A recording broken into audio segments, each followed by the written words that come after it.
And we're live, Chair Kinney. Thank you, Dina. And good morning to Wasaga Beach. Good morning, Her Worship. Good morning, Deputy Mayor Bray and fellow councillors. At this time, it's my pleasure to call to order the Wasaga Beach Coordinated Committee for Thursday, May 12th, 2022. It's a gorgeous day out there, so we'll get through our agenda as quickly as possible so people can enjoy it. If there is any disclosure of pecuniary interest, I'm not seeing any. However, fellow councillors, throughout this meeting, if you find that you do have one, please identify it to the chair at the time. Community services section. We don't have any deputations, presentation, petitions, or public meetings. Unfinished business, none. Now I get down to my favorite part of my presentation here today is our other agency and our Fire Department monthly report. And at this time, I will turn the table over to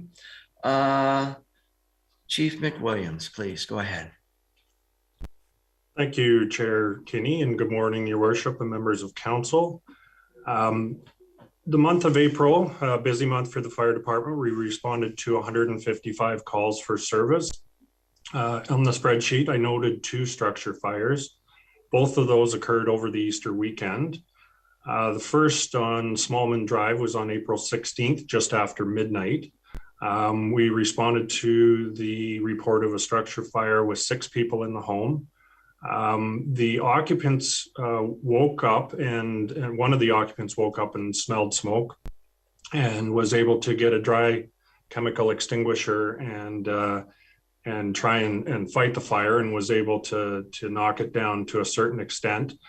Did suffer some burns while doing so. One of the female occupants of the house and a 1-year-old boy suffered some minor smoke inhalation in that call as well. So there were witnesses that said that they heard smoke alarms. We did notice, though, that the home was missing a number of smoke alarms. So they got very lucky in this case. They didn't have the adequate number of smoke alarms. So just a reminder to make sure you have those and that they're working. This fire was caused by a blanket that was too close to a gas fireplace, and the gas fireplace was on a thermostat, came on during the night, and the blanket was just too close, and after a certain amount of time caught on fire. So there was an estimated dollar loss at that one of about $85,000. The second call on April 18th that weekend was on 30th Street, and that was just before noon. And we got a call for a mattress on fire in a bedroom.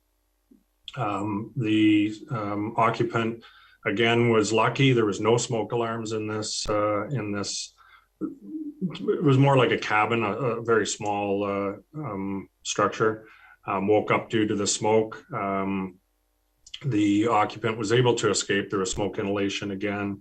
And this was careless smoking in bed that caused this fire. So this fire extended through the structure, and it was $100,000 in damage. So more recently this month, just Tuesday this week, in fact, we had 2 separate incidents that came in as structure fires.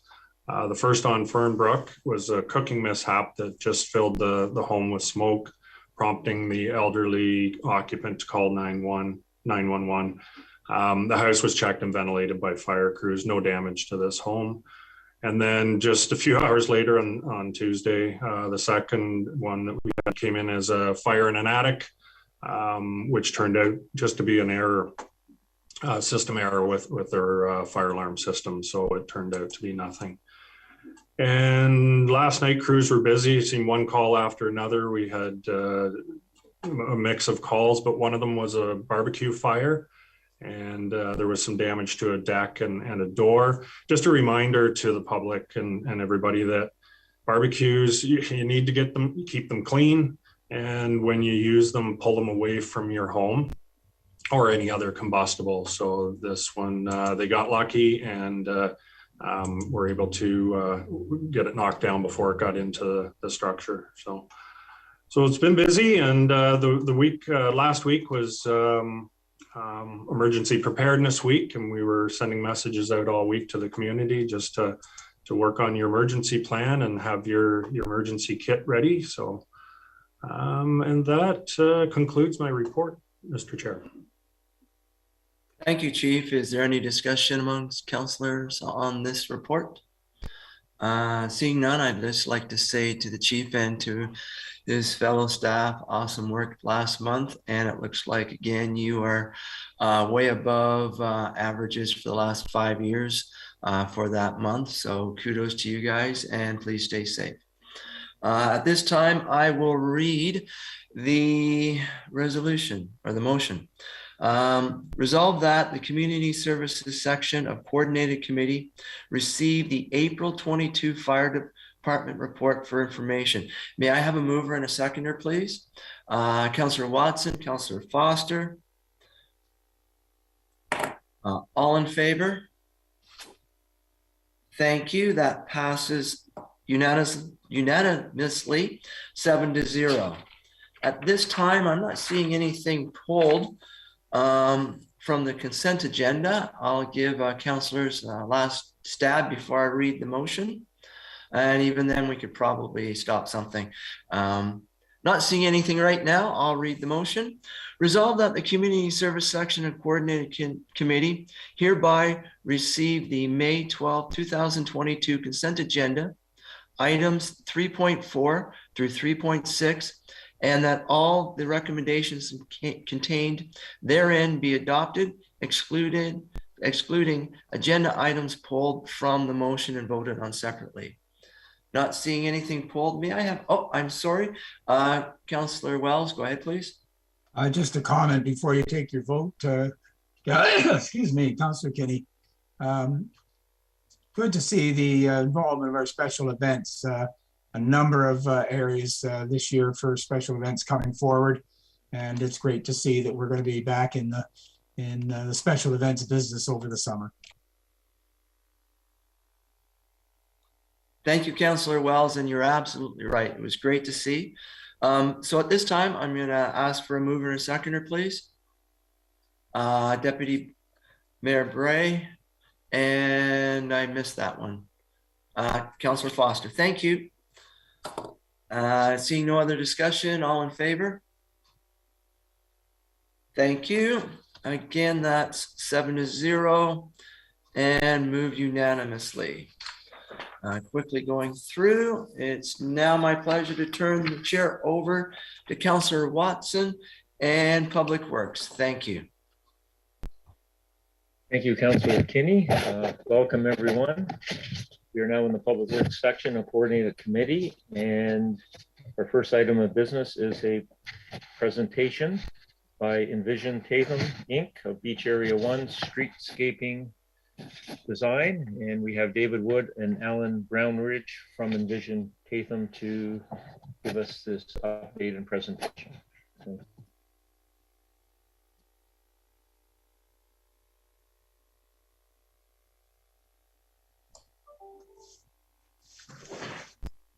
Good morning to the committee. My name is David Wood. I'm a landscape architect with Envision Tatham, and I'm joined by Alan Brownridge, who is the engineer on the project from Tatham Engineering. So I'm just going to try sharing my screen here.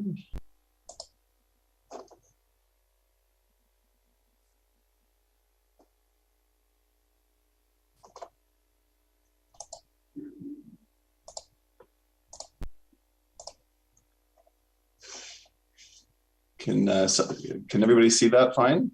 Yes, looks good. Okay, great. So we're here to talk about, and I'm very excited to talk about this project. It is an incredibly important place to our community and South Georgian Bay and the province as a whole. And it's very exciting to see it move forward into a tangible kind of realization of some of the past visioning on this project. I'd just like to take a moment to talk about the context a little bit. Besides being a cherished waterfront amenity for the residents of Wasaga Beach, it is also a provincial tourist destination. It boasts the status on the world stage as being the world's longest freshwater beach. And despite being a little tired right now, people still come in droves to this place, which is just a testament to it wanting to be realize its fullest potential. It has been envisioned for decades as to what that potential can be, and tangible planning and community visioning efforts have been made over the recent years by the town, which has been great. So, I mean, to realize these goals, a lot of great foundation planning has been done.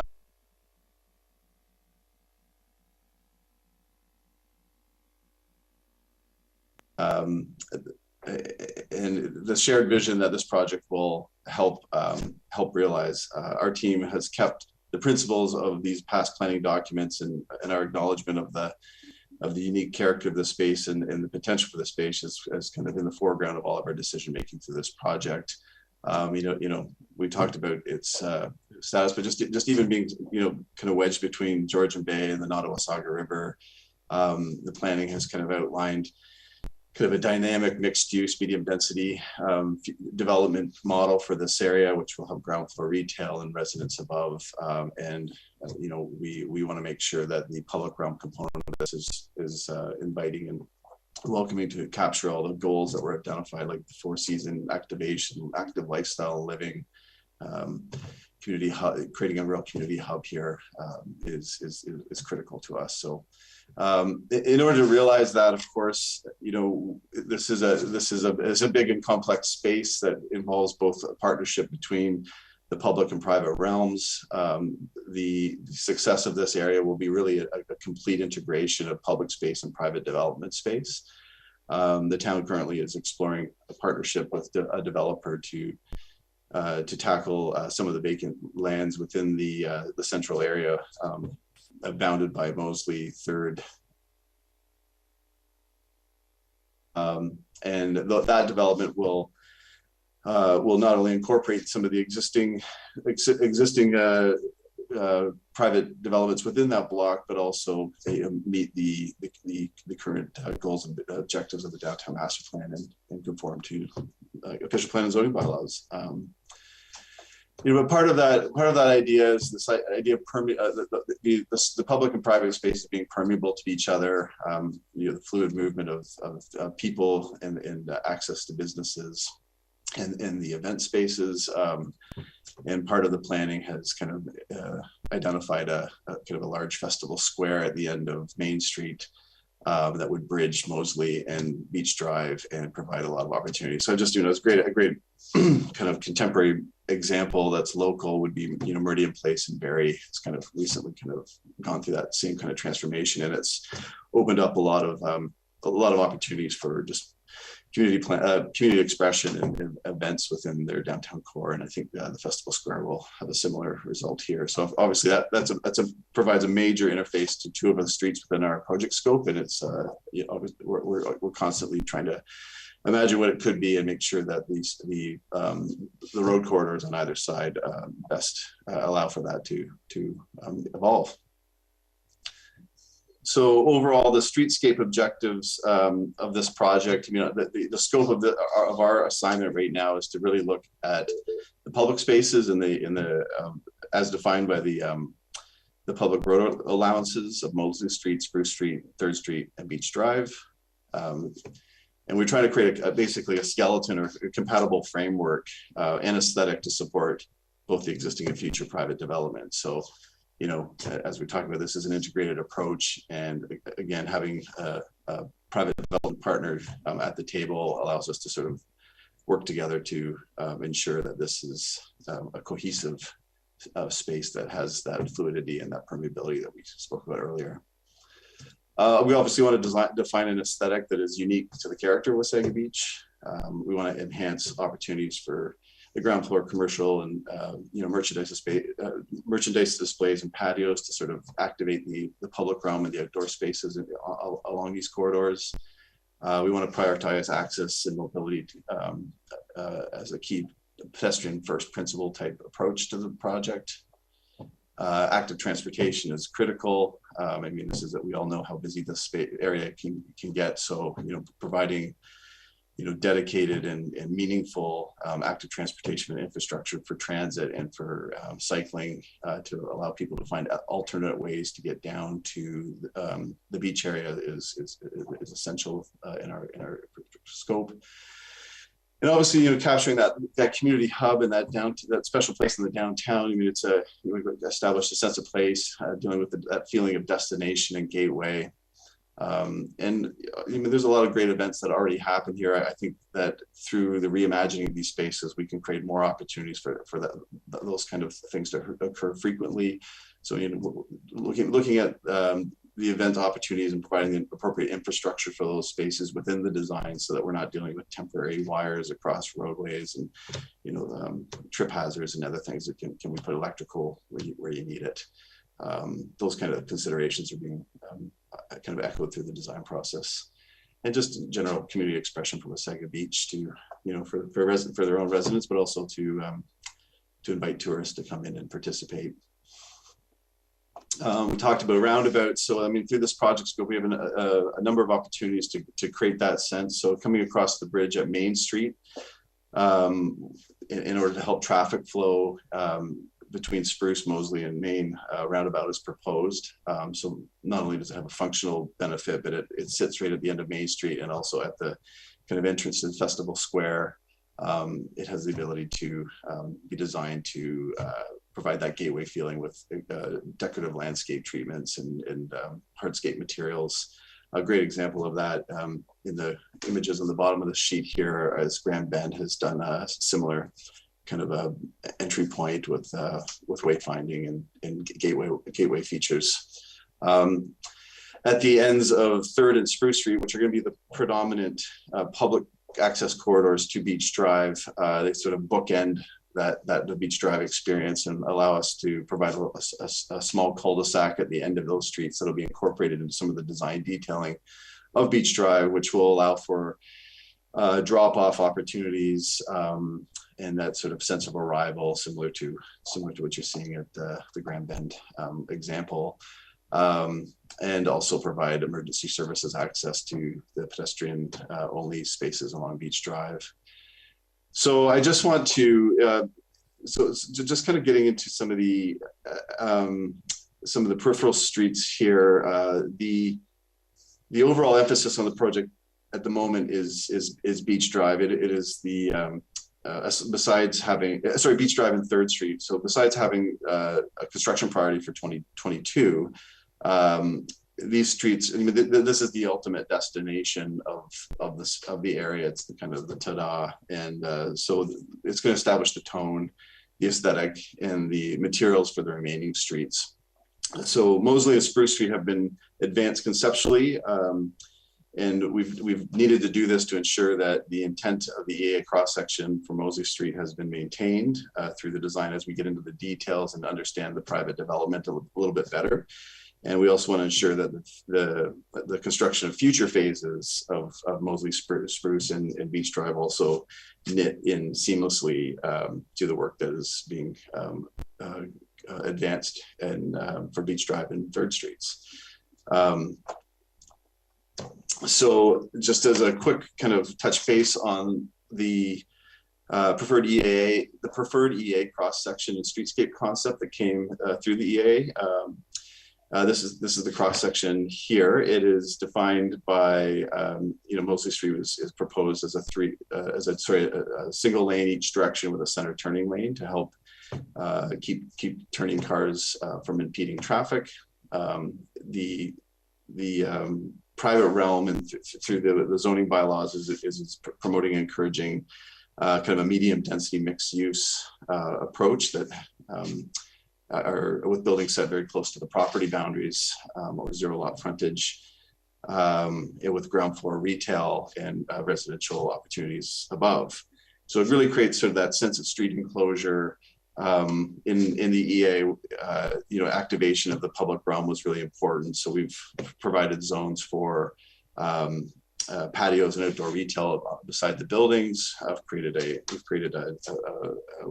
a 1.8 meter wide walkway that sort of walks along those zones, and then between the vehicles and the sidewalks are kind of a planted boulevard strip with public amenities such as trash receptacles and light standards and trees and other opportunities. So, I mean, I think through the participation of both, you know, the investment in the road right of way, but also in the private realm, I think Moseley Street will be transformative. It would be a really dynamic entry street. So as we've kind of gotten into the design a bit more, kind of getting closer to the ground as we look at the details and in understanding the private development a bit better, some other opportunities have kind of come up that are being explored that sort of maintain the intent, but sort of maybe shift some of the elements around in partnership with the developer. So the principal one is looking at the north side, where a lot of the activity is going to be focused, is to sort of perhaps move the patios outside of the right of way incorporated into the private development, to allow for a little bit more boulevard room that would allow us to sort of push the boulevard out to 3 meters with a 3 meter sidewalk. This allows room for us to contemplate providing bus laybys on that side of the street in kind of logical locations. And it allows us to provide wider sidewalks to give a little bit more wiggle room for transit users and people, patio users and pedestrians walking down the sidewalk. There's also a real opportunity here as well, depending on the evolution of the private development and how that interface actually plays out. This could possibly be established as a multi-use trail, which would allow sort of a loop to be occurring between the cycle track that is proposed along Spruce Street and Beach Drive, and then the multi-use trail that is being proposed along 3rd Street would be able to connect to this to provide a continuous loop for bicycles and pedestrians. So I think some real opportunities there that are currently being explored. Spruce Street was not a part of the EA, and it is but again, we're trying to capture the same kind of opportunities. The zoning does permit for the ground floor retail and residential above, so that mixed use medium density development. Spruce Street is a very narrow road allowance. It's the standard road allowance is 20 meters. This one is 15, and we're trying to fit a lot of things in it. So we've got a 3 meter lane road, so 6 meter road, so a narrow, slow traffic calmed street going to the cul-de-sac. Some decorative boulevards. On the east side, we have a 2-lane off-road cycle track, which I think is going to be a tremendous benefit. And then a sidewalk adjacent to that right on the property boundary. So as you can see, because of the constraints and the size of the road corridor, the sidewalks are pushed up against the property boundaries. And in this, we're showing a little bit of an offset of the buildings to provide a little bit of wiggle room and some shared landscape space there. 3rd Street, similar to Spruce, was not a part of the EA. So we're kind of, again, developing a cross section that works. And for all of this, we're looking at it, again, not just from the road allowance boundaries as the, here's the public road portion. We're trying to look at it from a bigger perspective as to the integrated overall experience of that street corridor with the private development, and trying to come up with the best combination here for our discussions with the developer. But again, this is looking north towards the water. On the west side of the street is a town-owned lot that's kind of shown undeveloped. There's a multi-use trail being proposed that would connect to the cycle track on Beach Drive, and possibly onto the multi-use trail on Moseley. Decorative strips, and we kind of a 2-lane traffic with a parking on the east side of the street. Boulevard strip and the sidewalk against the building. So again, there's lots of opportunities for the developer to provide that commercial interface along 3rd Street and provide patio and other retail opportunities there. So So in that conversation about collaboration, I mean, the zoning rate now does permit a setback range between 0 and 7.5 for the buildings. So, you know, the developers would be able to build 2-0 lot frontage. So I mean, we are working to talk about the benefits of integrating these spaces in the pedestrian networks, in the patios, and how everybody wants to see this play out. So there would require a little bit of collaboration with the developer to realize that patio opportunity.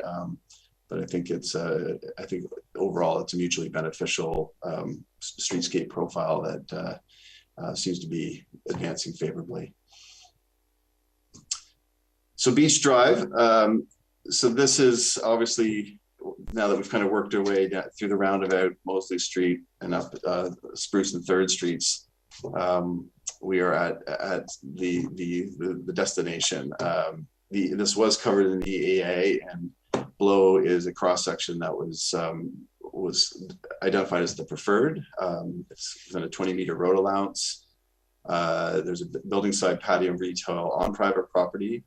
On the south side, there's a pedestrian kind of strip along the building frontages to allow for, you know, pedestrians and retail and patio interface.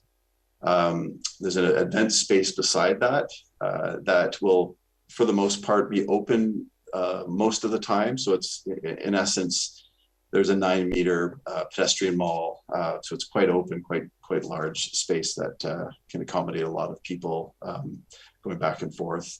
But that space could also be designated as an event space. So, you know, if you're during a car show or you know, volleyball tournaments or something, tents could be set up there, or cars could be displayed, and the 3-meter walkway along the building is still there to sort of act as that gallery space and be barrier free from one end to the next. There's a amenity zone that would separate it from the dedicated cycle track, which would go along parallel with the beach and go from one end to the other, which brings, you know, which connects with the cycle track proposed on Main Street. So there's a really great and very safe off-road bike network that provides access along Beach Drive. It's been fully integrated. That is also buffered from the promenade that edges the beach. It's a 3-meter wide pedestrian only promenade that provides access points to the beach. As the entire profile of Beach Drive will be elevated about 4 feet to allow for the shore wall and shoreline protection treatments that are required. And this is just we had to cut off a little bit of the screen before, so I just thought we'd put the full slide in, so it's available for people to read. But that generally is sort of a planned version of the above. So this treatment, the decorative treatments along Beach Drive would extend into the cul-de-sacs around the drop-offs. There is a real opportunity. You know, there's some wayfinding studies that have been prepared, and kind of a Wasaga sign that was proposed to that. So we thought this would be a really great place to display that sign at the end. It's a great opportunity to create that gateway feeling. It's a fantastic Instagram or TikTok backdrop. I could see a lot of people kind of interacting with this as an entry point. As you can see in the illustration, you know, the cars can be pull off and drop off. It allows for you know, tour buses or other transit buses to utilize. So it'll be protected by a barrier curb and gutter, with the exception of the access point, which would have curb depressions to allow emergency access vehicles to access the various spaces within Beach Drive. And this is just a better kind of version of some of the illustrations that were included in the wayfinding strategy report that we thought were very compatible with what we're trying to achieve here. So I spoke about the elevating the road profile or the right-of-way profile. So your community knows this better than anybody. Nature has has flexed her muscles a little bit and shown us what Georgian Bay is capable of in the recent years. Lots of flooding, sand deposits, and it is kind of given this project gives us an opportunity to ensure that we can protect future capital investments in this area and private development by shifting the beach drive back from the shoreline by 7.5 meters. Since this is all kind of recommendation has come through coastal engineering reports, and raising the road deck up by 1.5 meters.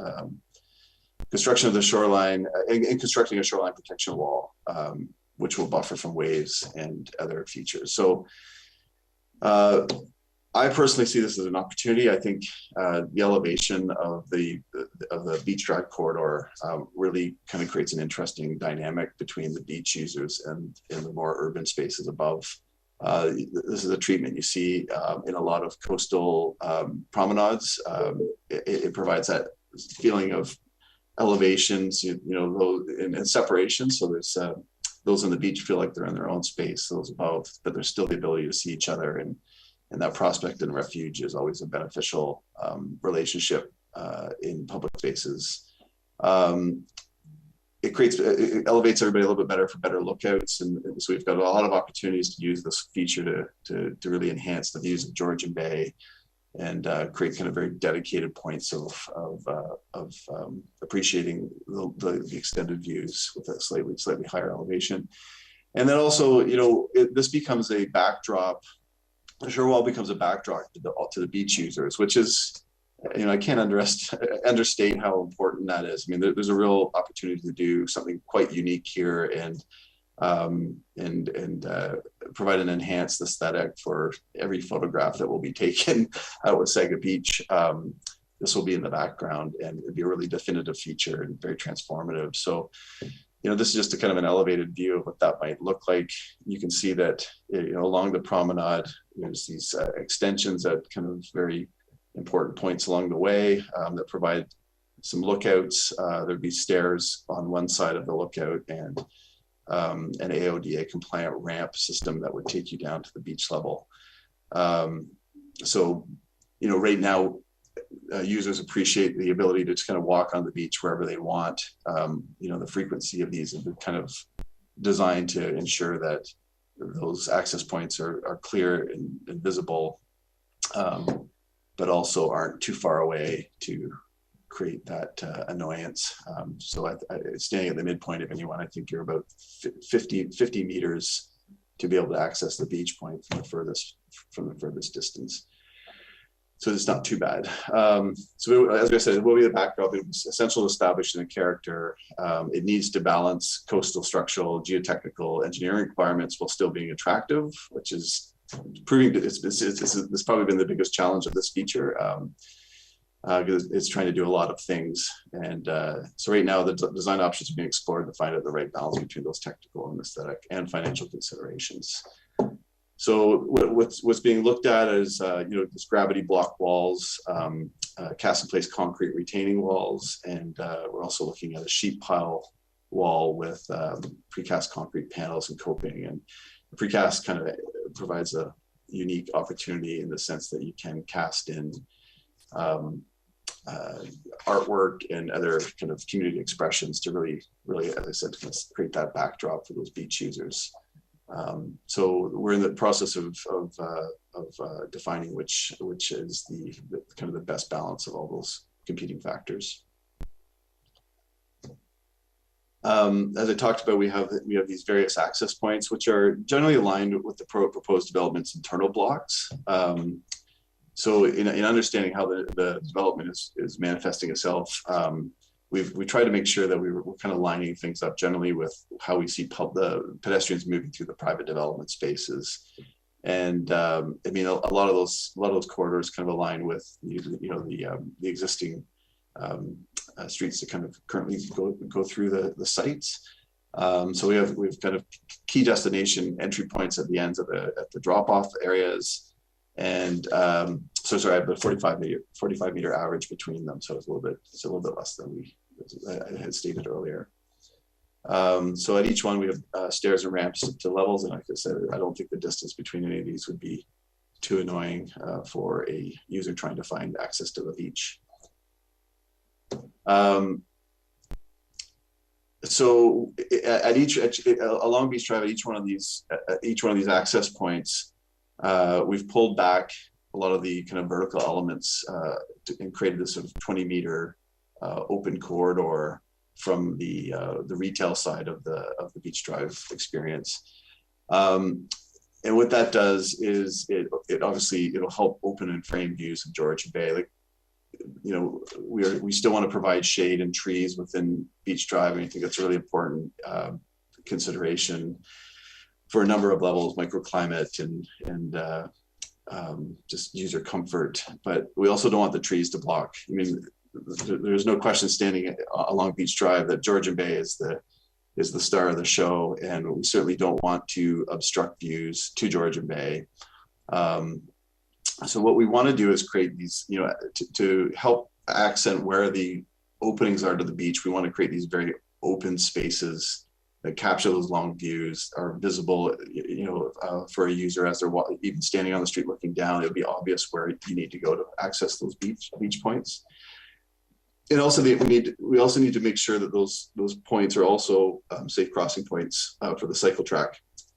We're trying to limit kind of ad hoc, random crossing points for pedestrians across the cycle track, because that can quite get dangerous. It can get quite dangerous. So we want to make sure that the crossings are known both to cyclists, and we also want to make sure that the pedestrians know as well, and appropriate traffic calming and signage will be applied to make sure that those conflicts are minimized.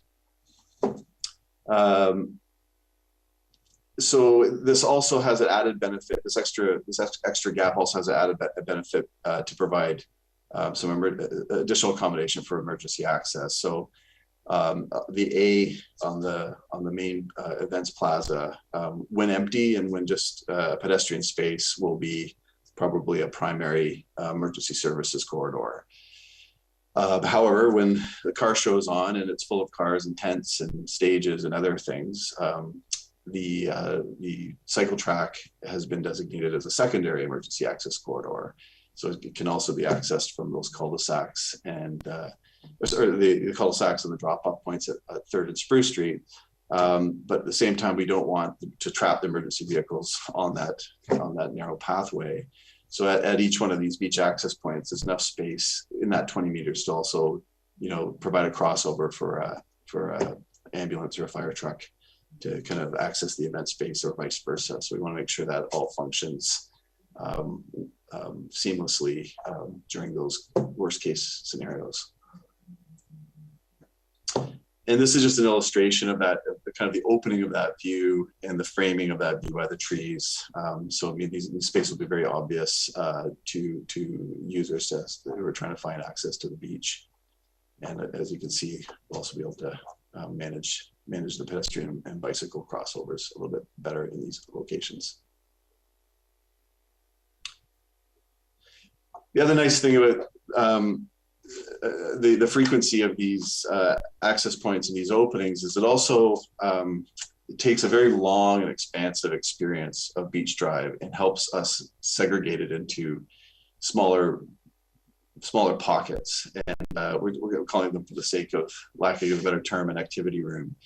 So each one will have will be very definable between those openings. And I think during programs and events and festivals, there's the opportunity to sort of treat them a little bit differently and create a bit of a diversity of a festival or event experience as you walk down the street, and obviously ultimately connect with the festival square.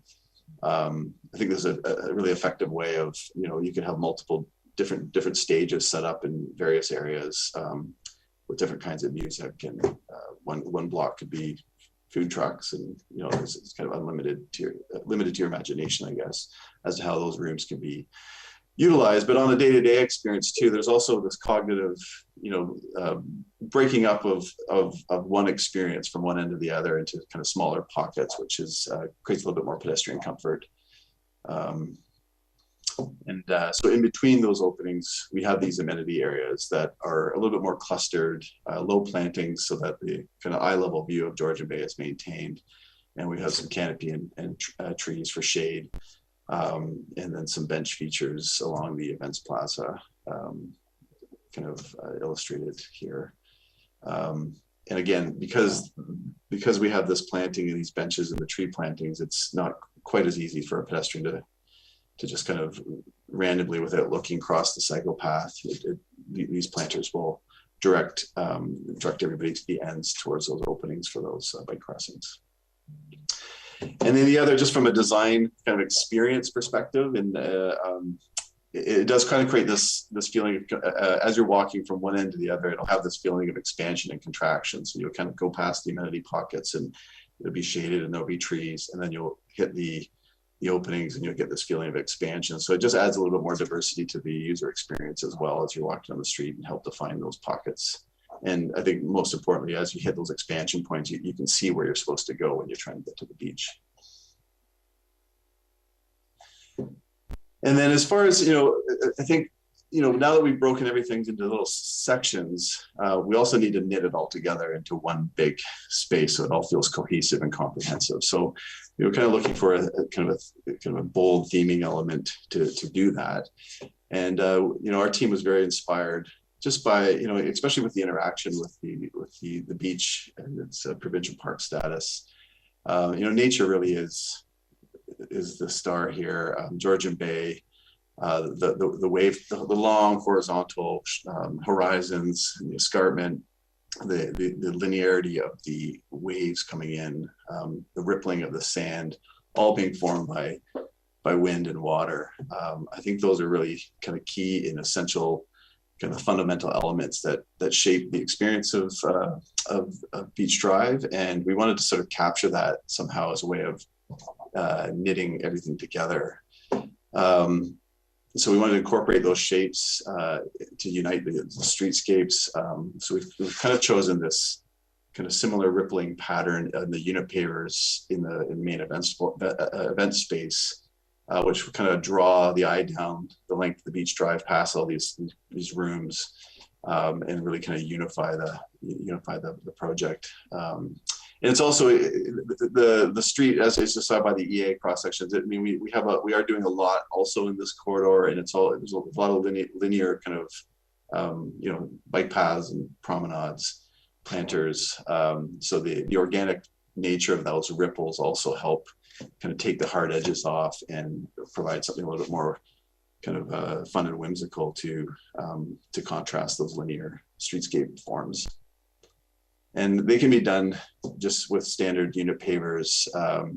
This is just kind of an example how we might achieve that with a couple of different mutually compatible, but very earthy and Georgian Bay toned pavers that would all kind of very subtly work together.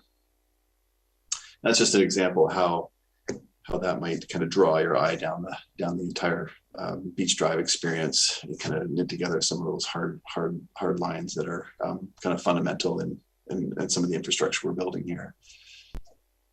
And of course, fill it full of people and events, and that's kind of the event form of that same corridor. Along the shore wall, as I mentioned earlier, it's elevated. We have the opportunity to kind of create this promenade at the edge and create that prospect and refuge. So there's lots of opportunity for lookouts, even along the edge of the promenades, cut into the planting beds. There's little pockets where we would have benches, USB charging ports. It is 2020, so we do need to think of such things. And little kind of eddies for wheelchair parking as well. That's off the walkway to create these inclusive seating areas and lookouts beyond the lookouts that serve the ramps and the staircases. And we've also looked heavily at the railings as well. It's a tall enough drop. We would need to provide some fault protection. But again, we're looking at a railing that is very natural and light material, metal. We don't want it to be the star of the show. It's not meant to detract from the distant views beyond, which is really what everybody wants to look at. So we're designing a railing that is kind of very horizontal to accent those ripples and the waves in the background and the strong horizon, and not compete with it with vertical elements. So there's some thought being brought into that to ensure that the railing provides fall protection, but it's also not a visual obstruction or an annoyance. Sort of blends in as best as it can. The material choices we looked at for the promenade, I mean, I think our first instinct when we came into this project was timber. It kind of makes sense given the other boardwalks that are bookending this project.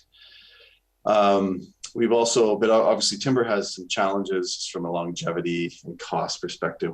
So to solve that, we looked at a fiberglass version of the boardwalk, which has a fiberglass understructure. It's the photograph in the bottom right corner, which would be forever. And then there'd be timber decking put on top of that, so that the only maintenance that would be required would be decking replacement periodically. And then we also looked at decorative concrete surfaces that could be stylized to kind of bring in those patterns of the boardwalk with kind of long, linear, closely spaced jointing. So that was kind of, we did an exploration on that. We ultimately have settled on a recommendation for the concrete with the decorative concrete. And the rationale behind that was that I mean, cost was a big one. The timber boardwalk was about 2.5 times the cost of that, of the decorative concrete treatments. And when we got into the fiberglass, we were into the 4 times the cost. So there's certainly an order of magnitude there that couldn't be ignored. And the investment in that cost has a higher life cycle cost as well that has to be considered as well.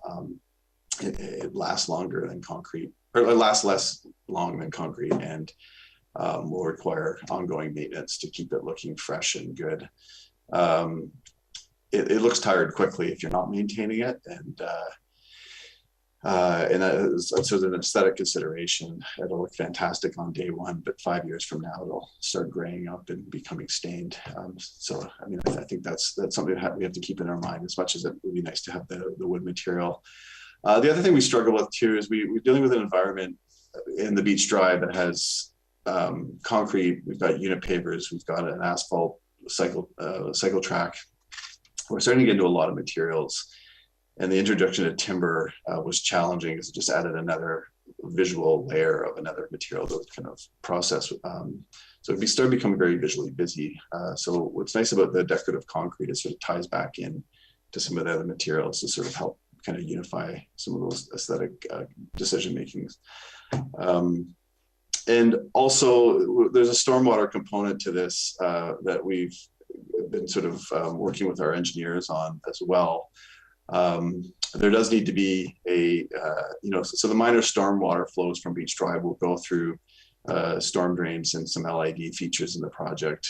Major stormwater events, however, need to be directed over the wall and over the promenade. And with the shore wall treatments, unlike a traditional boardwalk, which would just be timber framed and kind of just flow onto the sand, with the shore wall, we've got this impermeable feature along the shore that would trap water. So stormwater came through, it would disappear through the wood decking and get trapped behind. So there's a number of things everything's solvable through engineering, but it just adds another complexity to this shore wall boardwalk relationship and added costs as well, as order to mitigate that water past the wall and back onto the beach.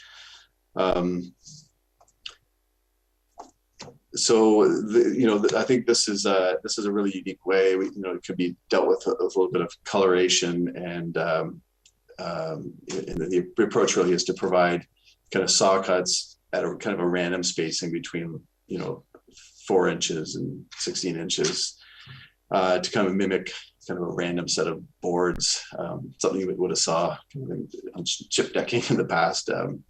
It wouldn't be a kind of consistent module. So it kind of creates a little bit of a looser version of a boardwalk. So the rhythm and the texture of this walking surface would be very unique and would tie into the boardwalks at either end, be very easily maintained. and repaired over time and cost effective. And the other benefit is it's impermeable. So in those topping events where the stormwater exceeds that kind of minor flow, it has to make its way to the beach. We can just run this into the shore wall and have the water sheet over the edge.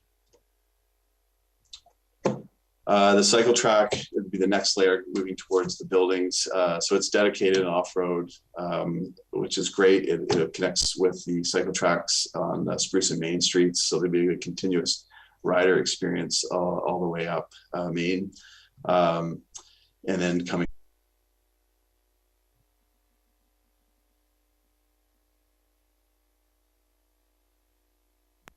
dramatically change that that planting environment into something completely different than intended. So instead of making that same mistake, we're trying to create a planting approach that is a little bit more native based, a little bit more on point with the provincial park and the beach frontage and some of the sensitive areas along there, while still being drought tolerant, salt tolerant, has a lot of visual interest and contextually appropriate to Wasaga Beach. So it's incorporating a lot of the kind of some native grasses and mulching with sand to begin with, as opposed to waiting for the encroachment to occur.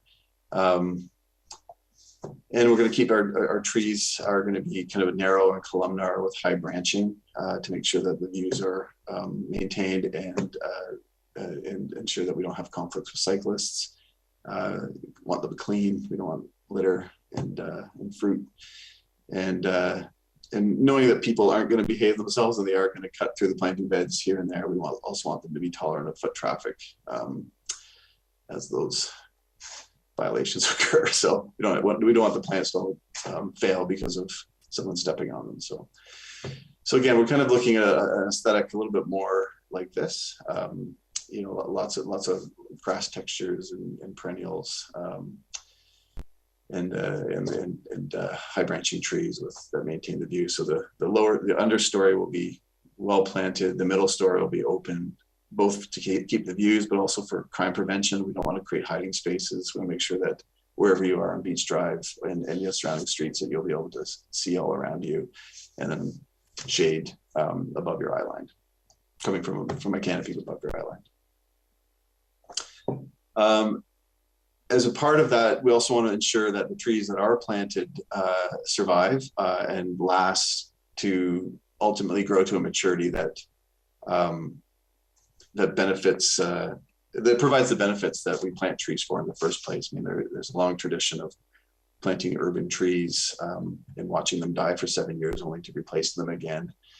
They and as a result of that, you aren't getting the pollution control and the shade and all the other and the habitat and all those other things that we plant trees for. So a lot of expense goes into sort of that cycle. So we're proposing to plant the trees in what's called a soil cell. So it's an underground network of these plastic structural supports that are all kind of independent of each other. But essentially what they do is they create a pocket underground of loose, fluffy, nutrient-rich topsoil for the trees to grow in, and then the structure itself provides enough strength to pour pavements or parking and other things over top of it. They're quite strong. They're H20 loaded fire truck, and really, essentially, what they do is allow a tree to have an environment underneath as though it was in the middle of a park while being paved over.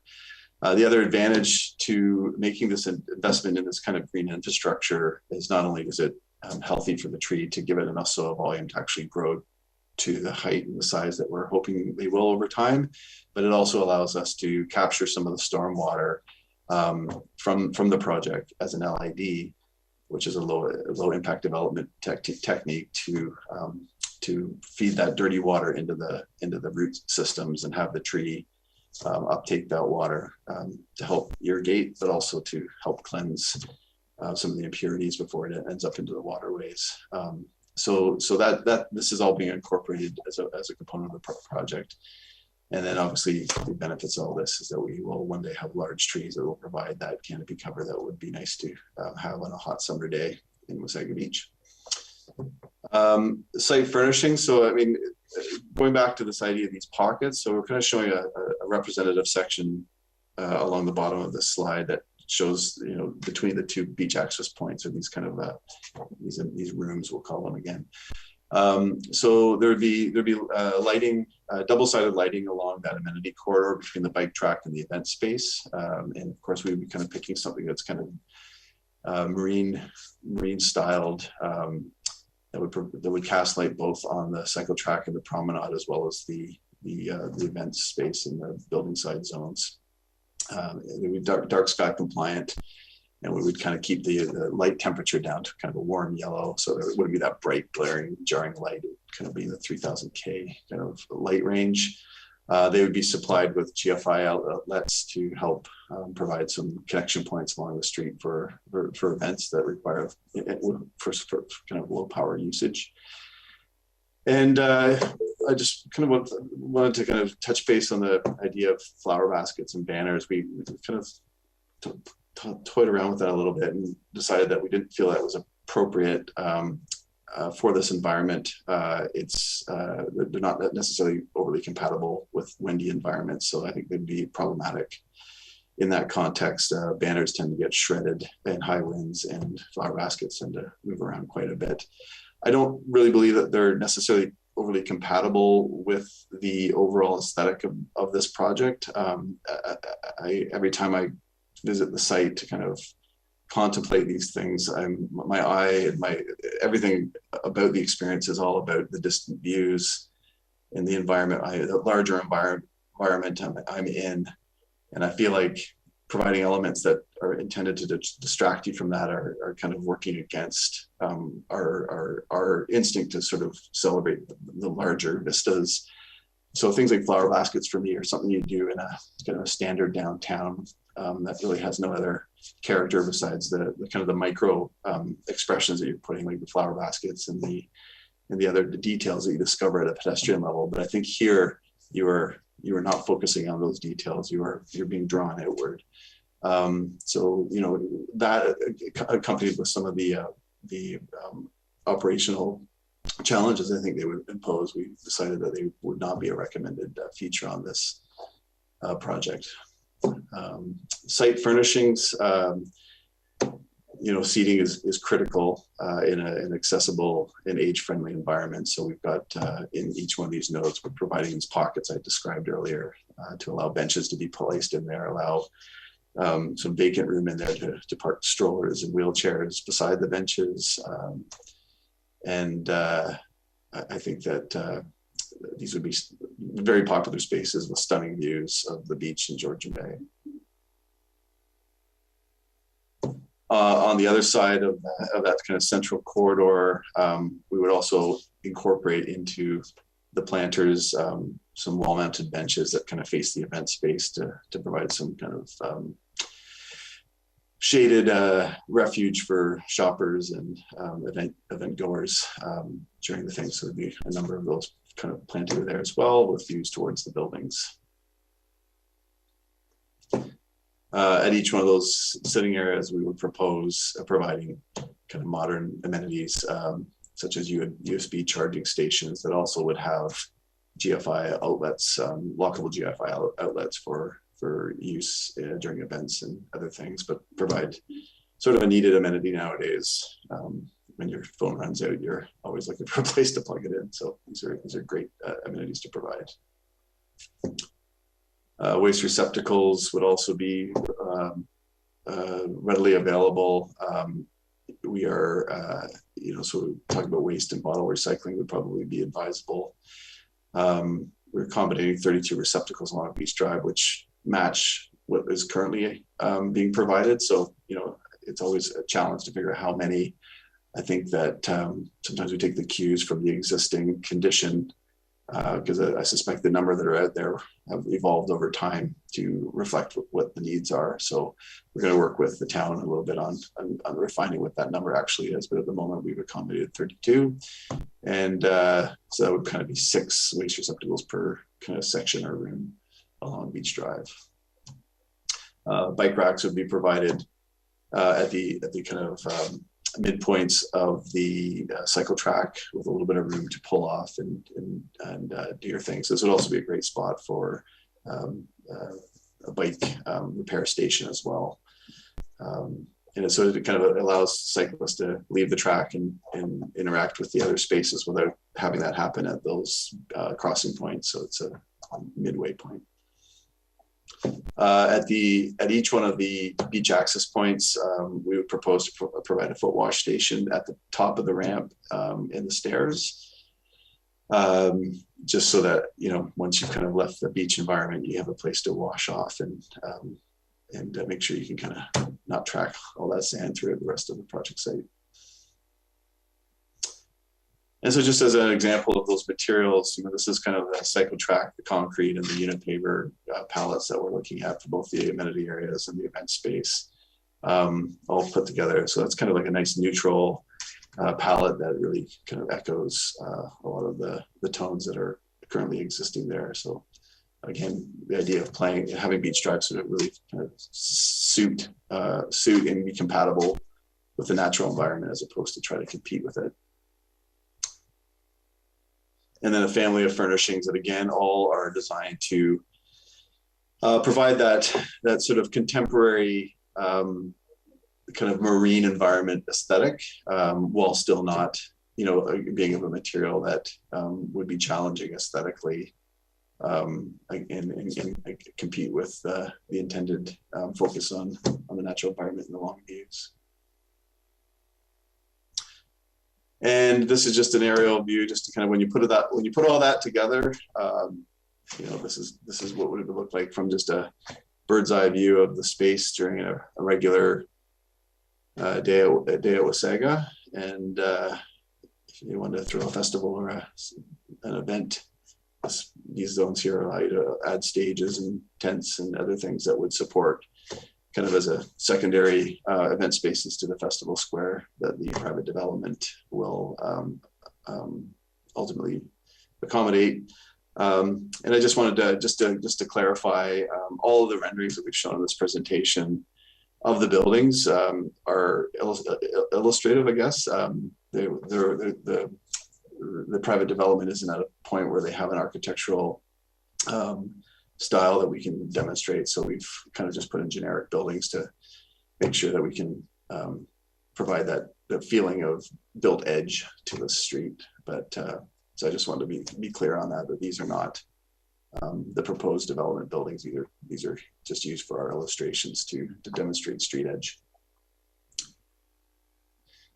So just getting into a little bit of the more pragmatic end of the project, phasing and infrastructure. So, you know, we are through the efforts that are being put forth to the construction in 2022.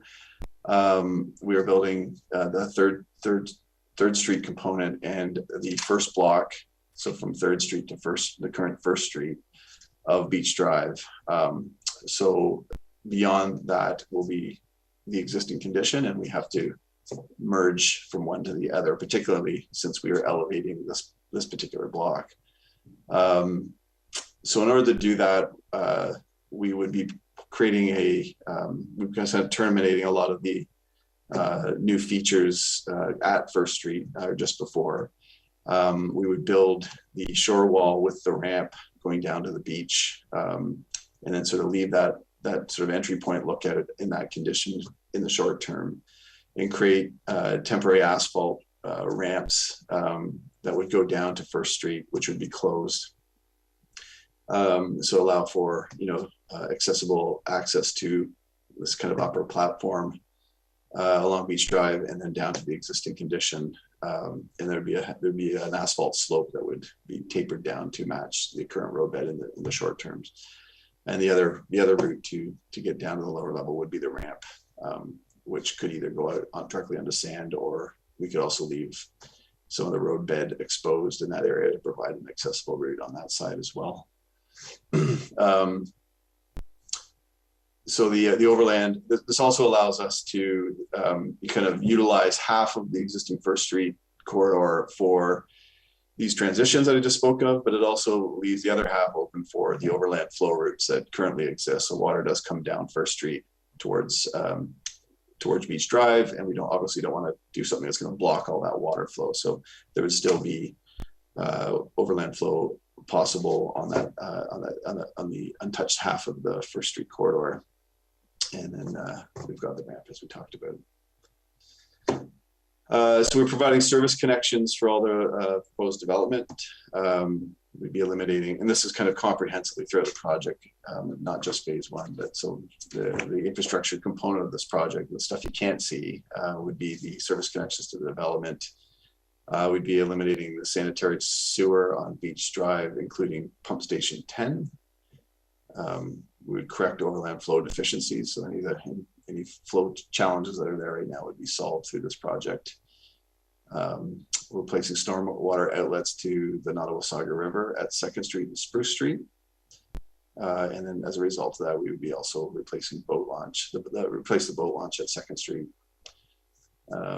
Increasing the capacity of the sanitary sewer on Mosley Street and increase the capacity of pump station 4.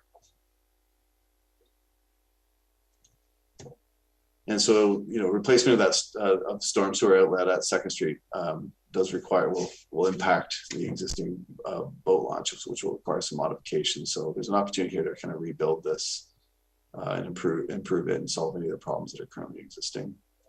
And so the ramp would be replaced as required. And with that, I would conclude the presentation and possibly open it up for questions. Thank you very much, David and Alan, for this very exciting presentation on the redevelopment of our waterfront.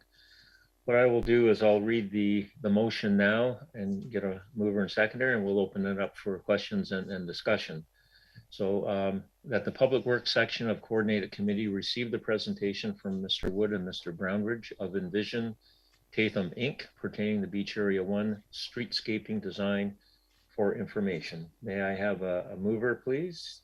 Deputy Mayor Bray, seconded by Councillor Kinney. And we will now, and we'll now open it up for discussion. I see the Madam Mayor, Councillor Kinney have put up their request to speak at this point. Madam Mayor, please speak.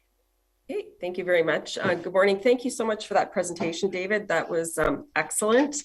I'm happy to see the consideration for public access, the accessibility, the aesthetics, the green infrastructure and LIDs, as well as consideration for costs of things like the boardwalk and keeping in mind down the road things that would need to keep that looking nice. I was just actually making notes thinking, they forgot the hand and foot washing stations, and then you mentioned it. So you seem to have thought of everything, which is fantastic. I also appreciate the fact that you mentioned about the buildings in there. There will be some in the community that will say, oh my God, they're building those buildings. So I appreciate that you've made it very clear that those are not what is being proposed. They're just there as kind of placeholders for the time being. But I think it's exciting. I think you've done an excellent job of capturing the things that we've heard that people want to see down there. So thank you. Thank you, Your Worship. Councillor Kinney. Thank you, Mr. Chair. And I think Councillor Foster's after me. David and Alan, fantastic presentation. You caught me with accessibility, active transportation, and crime prevention. So you did a great job from that point of view. Her Worship mentioned all the other stuff that you put in place, and it was just amazing just to see how things are going to unite, bring together, and still, as you said, David, everybody comes not to see the railing, but to see the bay. So thank you very much for your presentation. It was awesome. Thank you, Councillor Kinney. I think I saw Councillor Foster's card. Thank you. Thank you, Councillor Watson. And again, my comments are going to be very similar to the others. I was excited with the active transportation piece for sure. I just had a little comment, or as a cyclist, looking at your cross section where the opening goes to the window. And you've got the pathway, the walking path go there, and the asphalt cycling path stops. And I go, as a cyclist, transitioning from asphalt to concrete and back again is a bit of a challenge. Whereas if you had the asphalt go all the way across, it actually gives a visual cue to the public, the walking pedestrians, to at least look both ways before they cross that. So just a small comment on that. I really like the aesthetic of the brickwork there. And I think of Rio de Janeiro, where they have, in every little section of the beach there, they have a similar color pattern, but a different design. And I think I saw that in the various rooms, that the design would be a little different. If there's a comment on that, perhaps Alan could give it to me, because he got on the call and he hasn't had anything to say yet. And then the last part, again, the environmental consideration for the native grasses, the tree, and that substructure for the tree is phenomenal. And I was going to say, it does say buildings are for conceptual for illustration purposes, because again, there was a lot of looking into this back. I was looking during the meeting. I went back to 2017, a report in March the 21st that talked about the feedback and setbacks of buildings and all that, but that has to be addressed in the future. This was only for conceptual purposes. So thank you very much for that. It was a great presentation. Thank you, Councillor Foster. And next is Councillor Belanger, and then Deputy Mayor Bray. Thank you, Councillor Watson, and thank you, David. That is a beautiful, exciting streetscape design. I do have some comments and questions, and some I think I know the answer for, but recently at Coffee with Council, it would be an understatement to say that our residents are very eager to hear more about this development. So on slide 4, and I know, to clarify, the image used was from the old master plan, and it is just for image purposes. It's not what's going to be the build out. But in your bullet points, you indicated a medium density residential development is, I don't know if Doug Aaron, can anybody indicate whether that's accurate or not?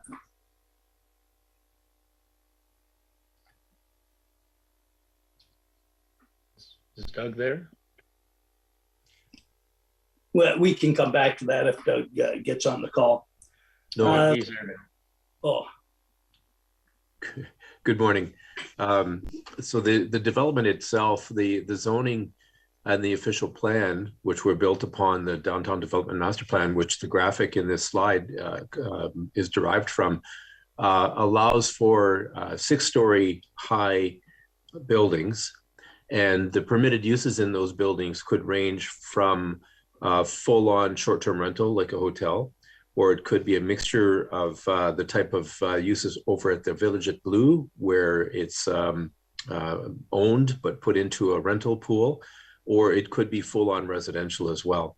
So I think the reference to medium density may not be entirely accurate in terms of it could potentially be a high-density development abutting Beach Drive and abutting the streets that are being discussed here.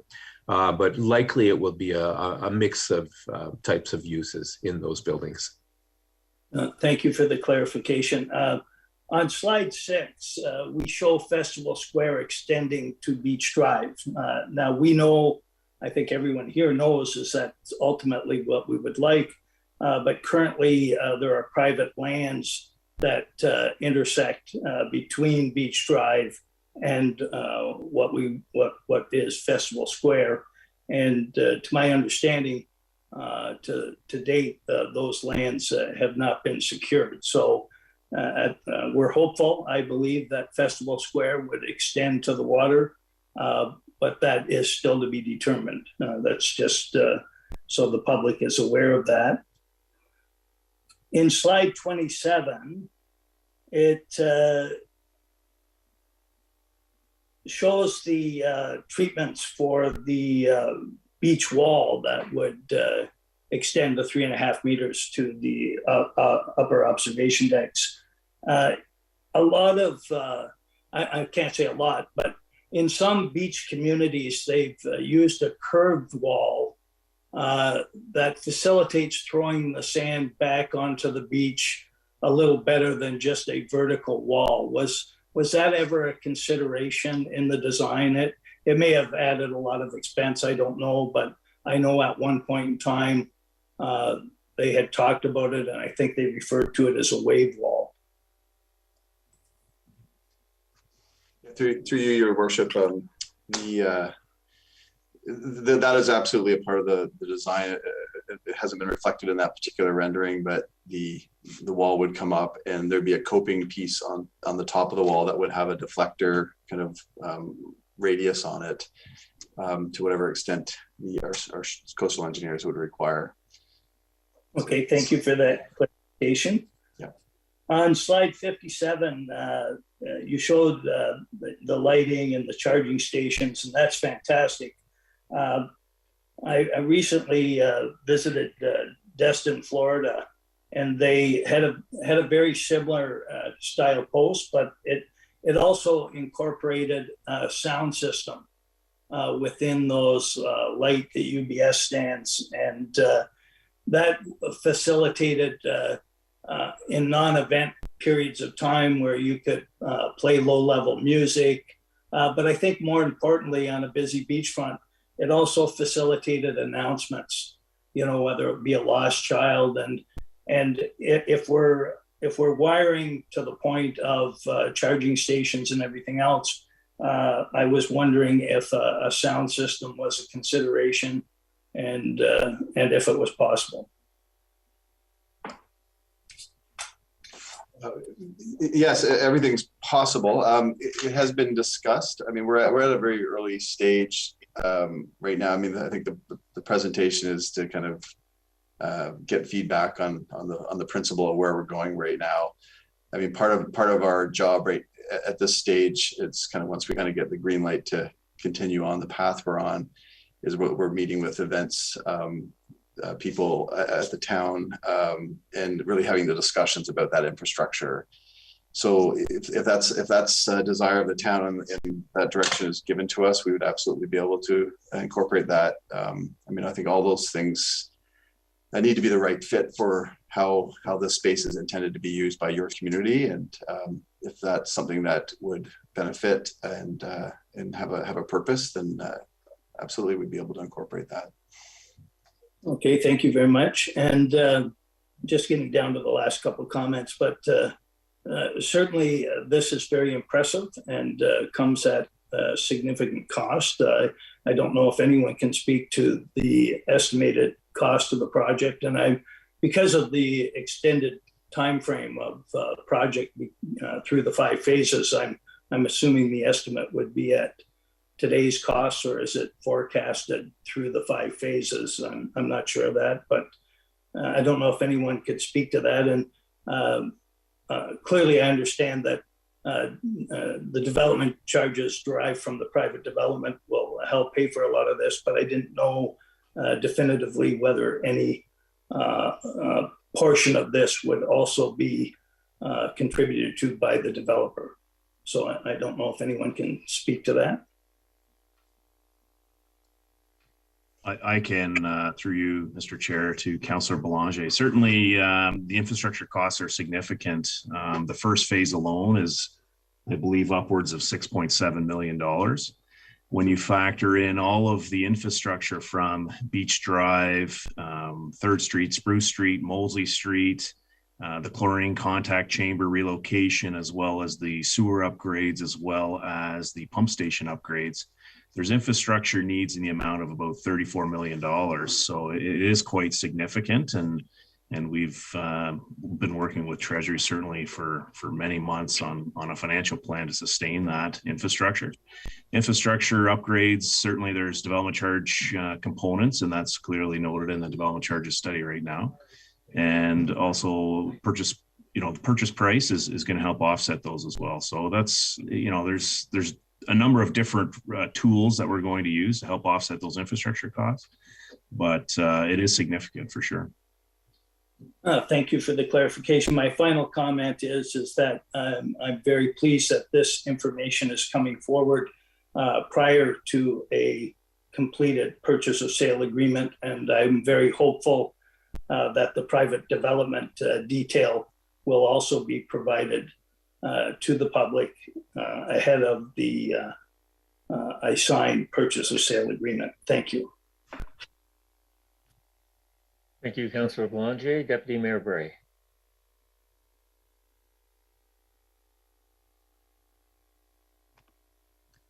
Thank you, Councillor Watson. Thank you for the presentation. Super exciting. I think the natural environment that you constantly referred back to has been captured in the plan that you're presenting today. A couple of I wrote a ton of stuff down as you were presenting, but highlight at the end of it all was truly that focus on the natural environment and the absolute beauty of Georgian Bay that we are so lucky to be able to call this place home. So it's a world-class beach, and I think we do deserve a world-class beachfront. And as you travel around the world, you see that the concrete beachfronts, particularly with the tidal beaches, they do seem to stand the test of time. You know, they're there 80 years later, and you know, can they be cleaned and polished and, you know, the railings repainted? Yes, but they're still there and they're still performing really well. So I think that choice of materials is good.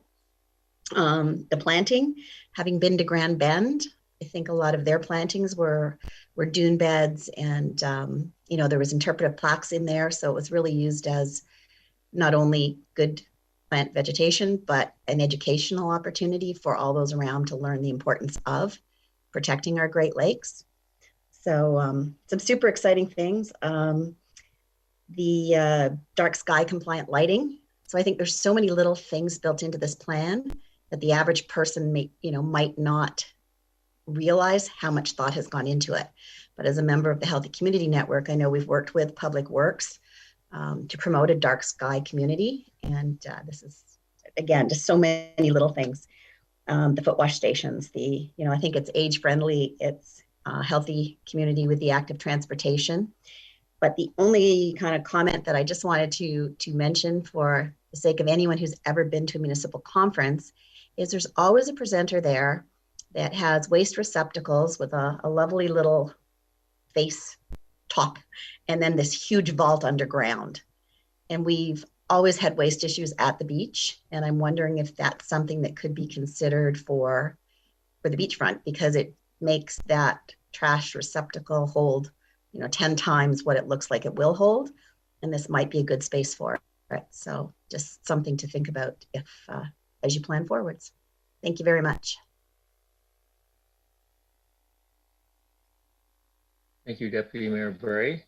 Are there any other questions or comments at this time? Mr. CAO, George. Thank you, Mr. Chair. Great presentation. My question has to do with blow sand. It is a chronic issue with the beach as it is and the fine nature of the sand.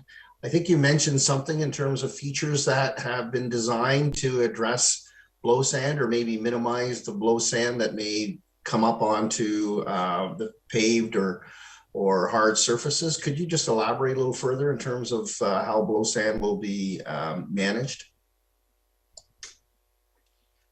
Sure, absolutely. The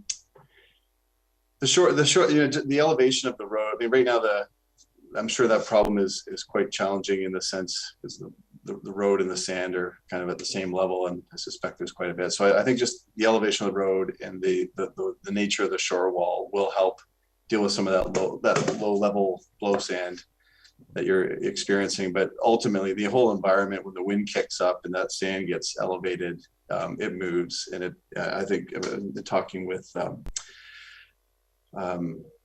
staff that I understand that it even gets as far as Mosley Street, which is quite amazing. So I mean, that's just the nature of how the dune environments are shaped and the wind effect on the landscape. So I think you'll be able to address some of that bulk sand that you're seeing, but that finer blow sand is probably going to still continue to be somewhat of a problem.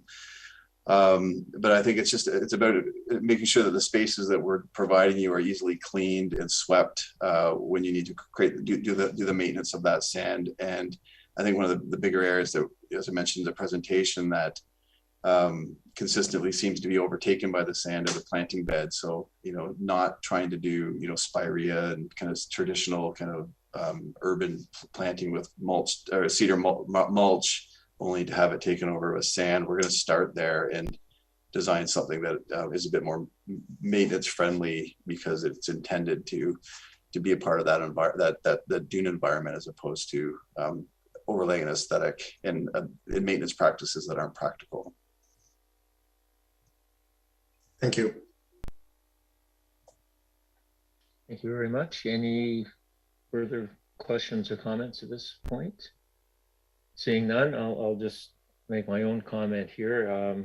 This is a very exciting presentation, as I think Her Worship mentioned. All the details are, so many details have been addressed in the presentation. It's an incredibly complex development. It's not a greenfield development like you see a traditional subdivision or development. It's essentially infill. The infrastructure has been in place, and it has to be upgraded to accommodate this development, and we've addressed that and the financing with it. Wasaga Beach now, just the way we are, the 5-year average of Ontario parks, we're attracting about 1.5 million visitors per year now. You add in our municipal parking lots, which is not in the 1.5 million. We're probably 2.5 to 3 million visitors a year coming to Wasaga Beach, and this development will just enhance that experience. These people, as David Wood said, this is a provincial jewel. When the park was created many years ago, we were called, the Ontario government called us the playground of Ontario because of our proximity to the GTA. And this project is just going to be wonderful both for the municipality and for the province. So thank you very much. At this point, the motion was read. I believe Deputy Mayor Bray moved it and Councillor Kinney seconded it. So at this point, those in favor, please. And that is carried unanimously. Thank you, gentlemen, for that presentation.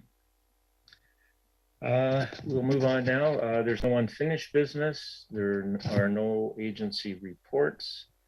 We're now at the consent agenda, and at this point, I've seen nothing identified as being pulled from the consent agenda. Councillor Foster. Thank you, Councillor Watson. I just wanted to make a quick comment on an item. I don't need it pulled. It's just a comment on 4.5.1, the West Nile virus program planning for 2022. I just want to remind that the larvicide that's put in the drains to deal with the mosquitoes and the West Nile virus is actually a health issue. They're disease vectors, so that's why it goes on. Unlike, say, the LDD, which is more an annoyance, this is actually a disease vector. So that's why we've been doing it for years, and that we'll continue to do it. That's my only comment on it. Thank you. Thank you, Councillor Foster. Okay, those in favor? Oh, wait, well, actually, we called that, didn't we? Yeah, that's carried unanimously. So we are now going to head. Do we need a break? 5 or 10 minute break before we get into development services? That's a yes. Okay, we will reconvene. It's now 10:31, 10:40. Does that sound good? Okay, thank you.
we're ready to go.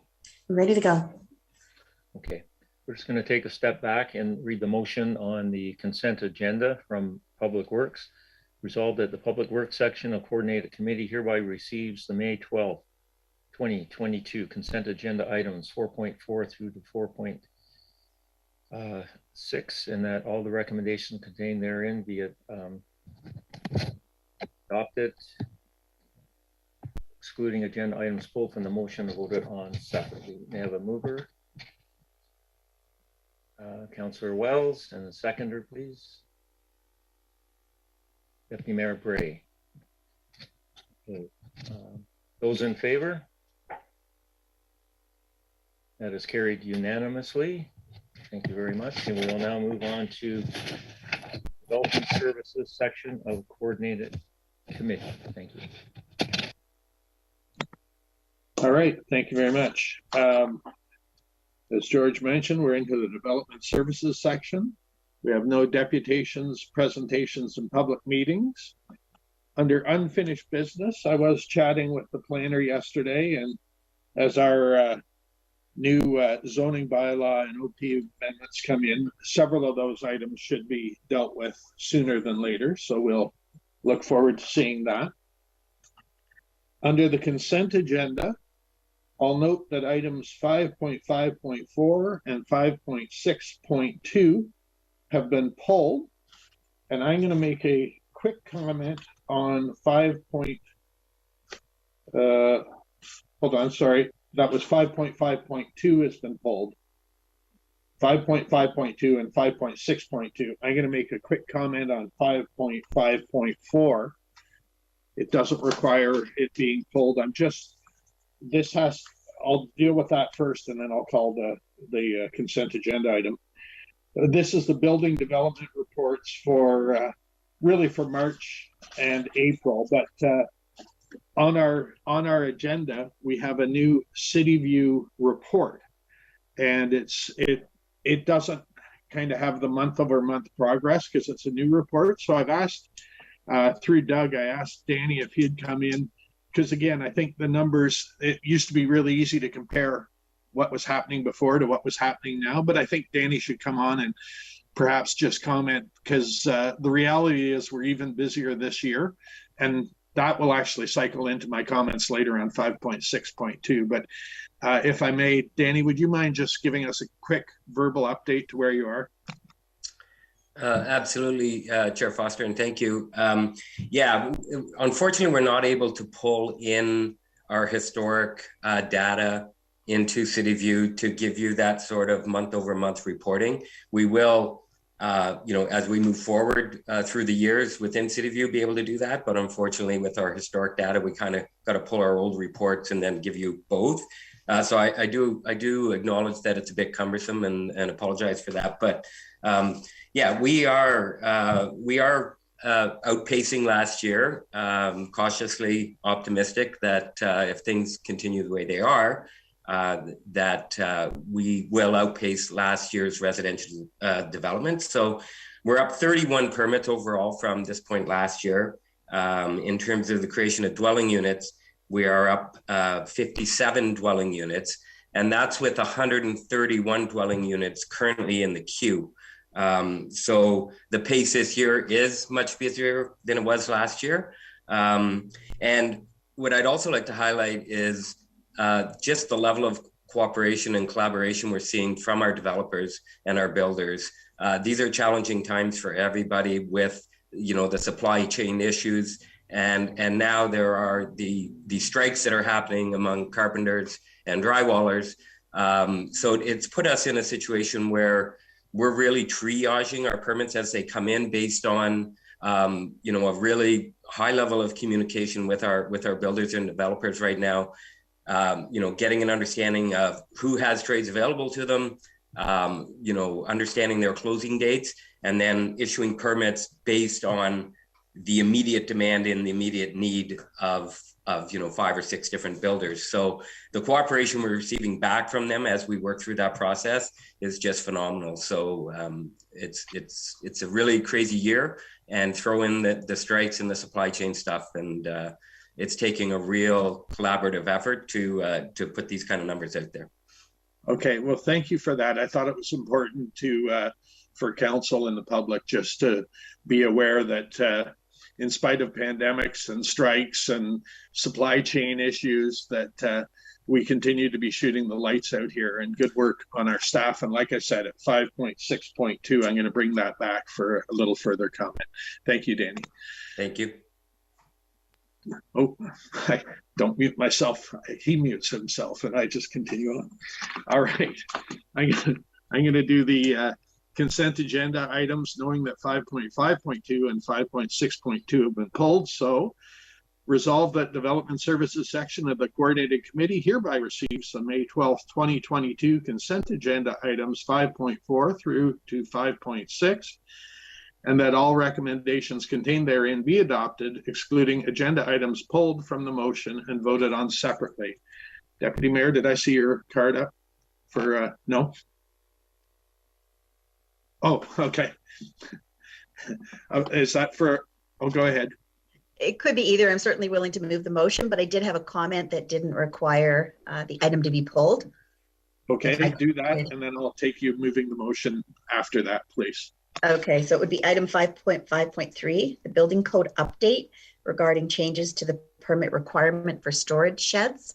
And I mean, it's exciting. I think it's reducing legislation.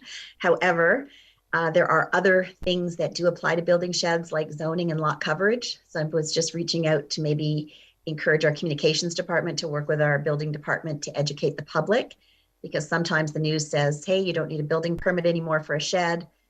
But that's not 100% true that you would just build a 10 by 10 shed that maybe meets the other rules. So just putting it out there that it's a good news story, but I think it needs a little bit of education to the public. So thank you. Okay. I'm sure that planning staff will, building and planning will take that into consideration. All right. And you'll still move the consent agenda item then? All right. The seconder, please. Councillor Kinney, all those in favor? And that's carried unanimously. Thank you. The first item that was pulled is the 5.5.2, the 27th Street North Committee Adjustment Decision regarding application B06/22. Councillor Belanger, you pulled that. Go ahead. Thank you, Councillor Foster. I only pulled that, and I put that in my comments when I sent in my pulled items. There was a high volume of residents that had contacted council related to this. So I thought it would be appropriate for Doug to just publicly get an update. And the only question I had, and obviously it's at the discretion of the Committee of Adjustment, but I was surprised when the Committee of Adjustment came to a decision other than the planning department's recommendation. I would think that normally that wouldn't be the case, but so anyhow, I'll turn it over to Doug. Thank you. Thank you, Mr. Chairman and committee. The report that's before you is a case of planning staff regularly report to council when there's an issue of an appeal at the Committee of Adjustment or potential for appeal at the Committee of Adjustment. And we regularly reach out to council to seek direction on what actions the town should take with regard to those appeal or potential appeal. So that's the purpose of this report. The proposal is to sever a lot on 27th Street, and planning staff performed their analysis and reported to committee. And on most facets of what constitutes good planning, compliance with provincial policy, county official plan, the zoning bylaw, it checked the boxes. It did comply, but it did not comply with the section of the official plan, which requires conformity and to the local environment in terms of lot sizes.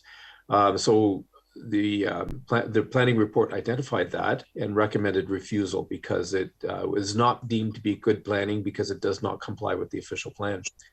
The report is recommending to council that it render an appeal to the OLT with regard to the decision on the matter. But the report also clarifies that the appeal, the ability to appeal, is also available to members of the public who commented at the public meeting and through via emails and other means to the committee. So there are options for various parties to appeal this if such a decision were to be made. So there's a quick synopsis of the situation. Thank you. Does that cover you, Councillor Belanger? Yes, thank you. Okay, next is Deputy Mayor and then the Mayor, please. Through you to Mr. Herron. So should more than one person appeal? So if the town appeals, would residents appeal as well? And then that appeal would have greater energy? Can't quite think of the word, but, or is once there's an appeal lodged, that's it, it will go through the appeal process? Through you, Mr. Chairman, there's no limit to the number of parties who could appeal a decision. And it all depends on what the appeal is. In this situation, staff are recommending to council, to committee, that it recommend to council that an appeal could be rendered on the fact that it does not comply with the official plan policy. The members of the public who commented had many and varied reasons for their concerns. So if an appeal were to come from the public, it could be based on other rationales that the public feels strongly about. So there could be multiple appeals, and there could be multiple issues that would be put before the OLT. Okay, thank you for that understanding. I certainly am in support of the appeal. I've seen a couple of things come to this table recently where we are, as a council, having to defend decisions of the Committee of Adjustment when those decisions go against the planner's recommendation. So I'm just wondering at some point if there could maybe be an educational session for members of council to better understanding the Committee of Adjustment and their role. Because I hadn't seen a lot in earlier years, but it just feels like it's escalating, and I'm not sure if the public are just speaking up a little louder, a little quicker, or if I'm not really sure, but I know that we don't have much say and we cannot get involved with the Committee of Adjustment as they are a legislative body. So I would feel better, I think, if we all had the same understanding of what our role would be. Okay, I'm going to just stop for 1 second, refer to the clerk, because this was supposed to be just a comment section. It wasn't a pulled item, was it not? It was a pulled item. This item was pulled. Yeah. Okay. And I believe we did do the consent motion. Okay, thank you. I just wanted to make sure I was on board with that. Okay, Your Worship, I believe you were next. And then I think, was it Councillor Wells? Did I see your card up too? Yeah, okay, Your Worship, then Councillor Wells, please.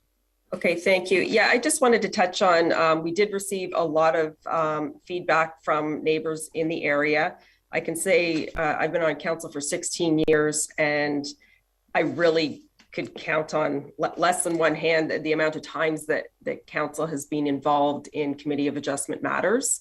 My understanding has always been, as a member of council, you don't get involved. We are required to appoint them. They are a independent, separate body from us, and they make decisions. However, they do take input from our professional staff who know the official plan and the zoning and all of those things inside and out. And so when the committee decides to go against our staff, that's when this friction seems to happen. And now it's before us here. So I don't want the residents who are reaching out to think that members of council or myself, and my response is, it's not that we didn't care, but we didn't want to cross over a line either into something that we've been told we're not supposed to be involved in. So I will be supporting the motion before us. I do think that the committee, Deputy Mayor Bray said about council being perhaps educated on our role, but I think that perhaps the committee could benefit from some advice as to their role and how those decisions are made at that table. I think in this case, if they didn't agree with the staff report. I would hope that they would have had a lengthy discussion with staff to understand why staff were bringing forward one thing and why they felt that they needed to go against it. So I think that there needs to be some more education of the committee as well, not just perhaps council. Thank you. Okay, thank you. Councillor Wells, you were next. Doug wanted to make a comment first. Thank you. Go ahead, Doug. Thank you, Mr. Chairman and Councillor Wells. In response to the comments from both the mayor and deputy mayor, planning staff are working with the clerk's office to arrange information sessions with the town solicitor, with both council and with committee of adjustment. And the purpose of that information is to just go over responsibilities in terms of reference and criteria in the Municipal Act and the Planning Act to help define the role of council and the role of committee of adjustment. Perfect. Thank you. Now, Councillor Wells. Thank you, David. Doug, could you just elaborate a little bit? I've driven 27th Street since this all started, probably 2 or 3 times. And I guess I just want to clarify the lot size in question. And when we talk about these surroundings, when I look at the east side of 27th versus the west side of 27th, it appears like there has been a lot of new development on the east side, newer homes on what seem to be smaller lots. So there's been a fair amount of development on that street. So if this was to go through, what would be the lot size of the property that we're talking about? I'm going to partially answer the question, and then with your permission, Mr. Chair, I'm going to redirect the question to Samantha, who was the planner who prepared the report and presented it to the committee. She'll have more information on the actual details to answer Councillor Wells' question. But in principle, the application for consent has to do with creating a new lot. So the focus of the discussion is lot sizes. I know that there have been discussions as well about the types of dwellings or cottages on the street, but the focus is lot sizes. And the measure of the official plan is that in severing the lot, there is a discontinuity in the type of lot size on the street. So that was the measure that was used, the primary measure. In terms of the actual lot dimensions, I'm going to turn that over to Samantha to answer that. In terms of the lot dimensions that were proposed for the for 68 27th Street, the frontages would be 12.19 meters or 40 feet. That would be the frontage. And then in terms of the areas would be approximately 558 square meters. And how does that compare with the majority of the lots on that street? So in terms of frontages along the street, when evaluating this, planning staff looked at the properties that were fronting on 27th Street North and on the northern side of 28th Street North. And so in terms of the lot frontages, they ranged from approximately 50 feet to 80 feet generally. And I guess I'm looking and saying, while I feel, support for the residents on the street, the severance at 40 feet doesn't seem to be completely out of character with a number of the other lots on the same street. And that's was my observation when I drove a couple of times up and down the street.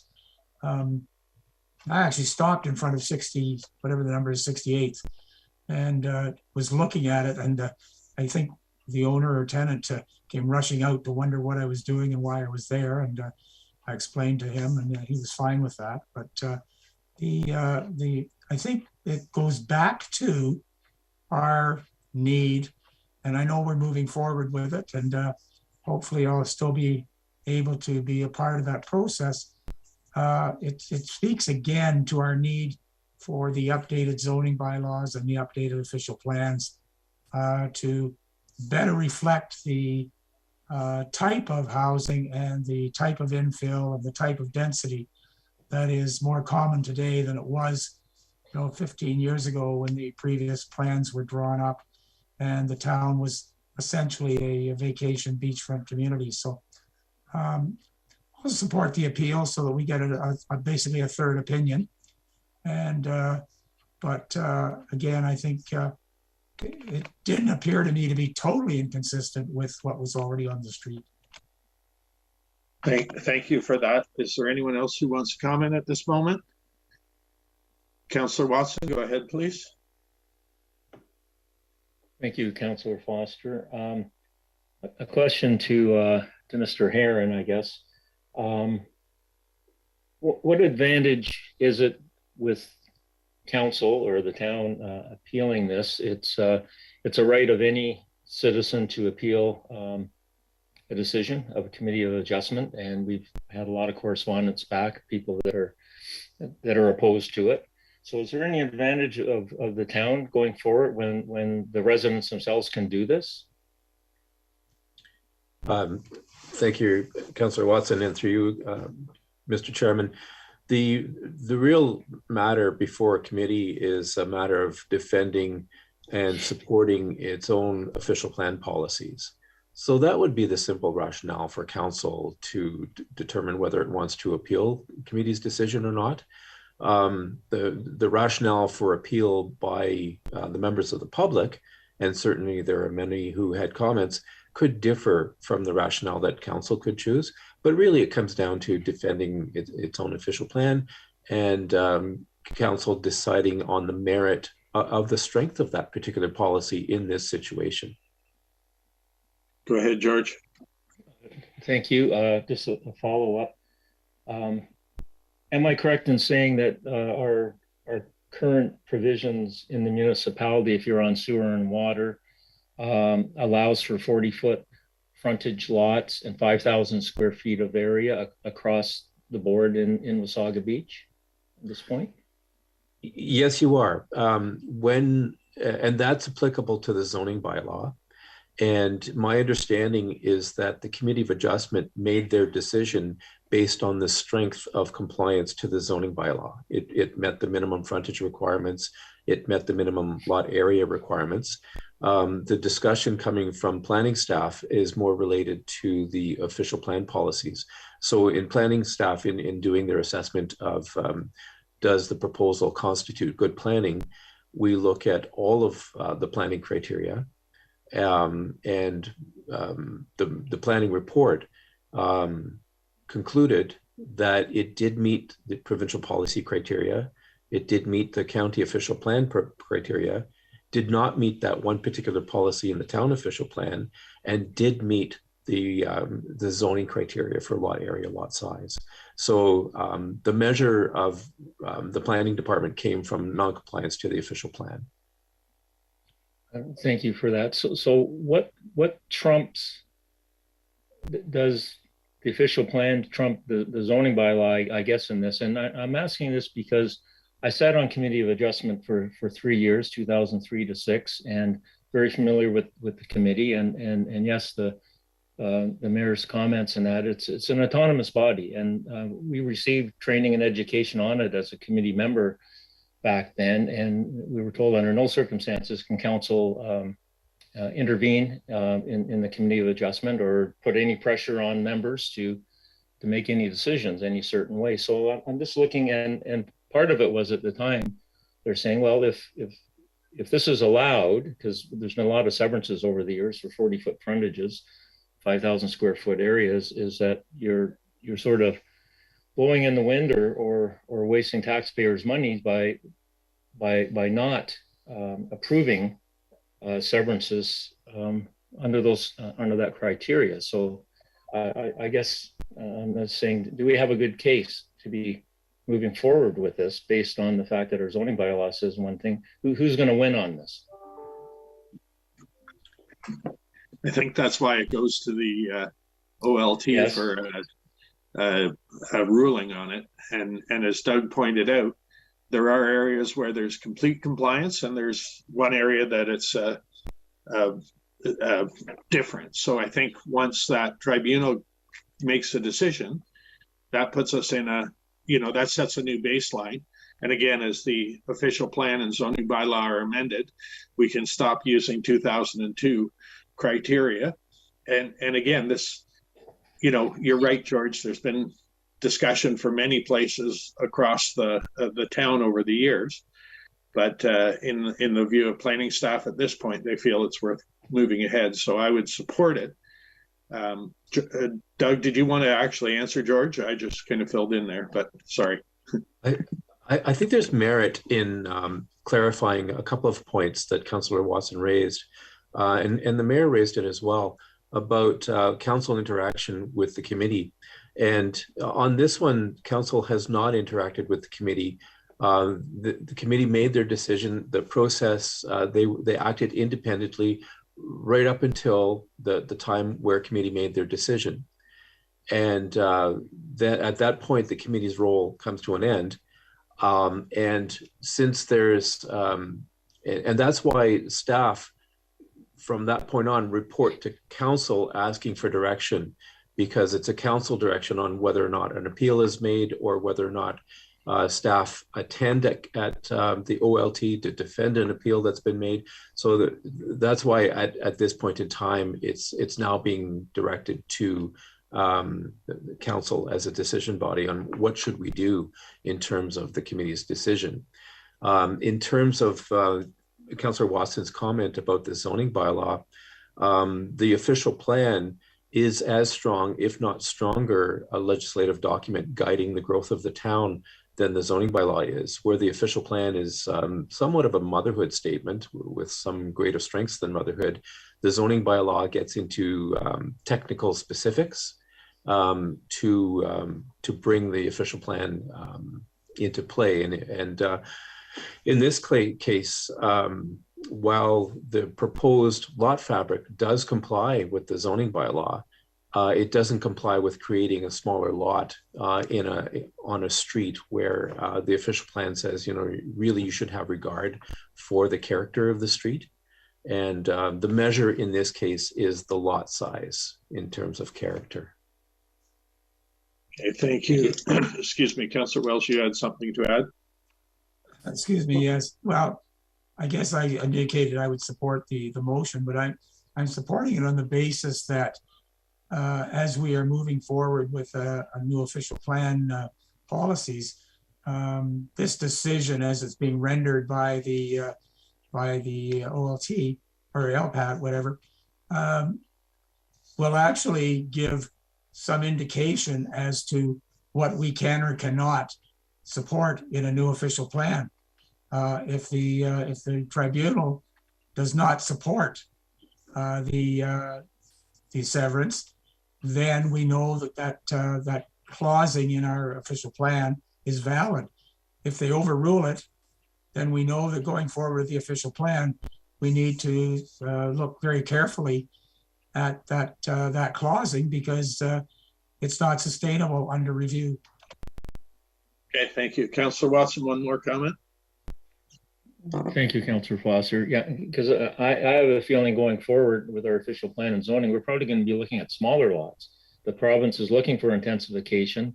They're looking for that. It's a different world from 20 years ago. So I will be supporting this also. Just I guess there's no case law already. There's no precedent set that we can go by, I'm guessing, for us to appeal it. So we'll get an answer on this, as Councillor Wells said, and we may find very well with the province's direction that they're going to say smaller lots, not larger. So, but anyway, we'll find out. Thank you. Thank you. All right. And again, I walk 27th Street every day, at least once a day, if not twice. And I understand the lot fabric there, and I will be supporting this.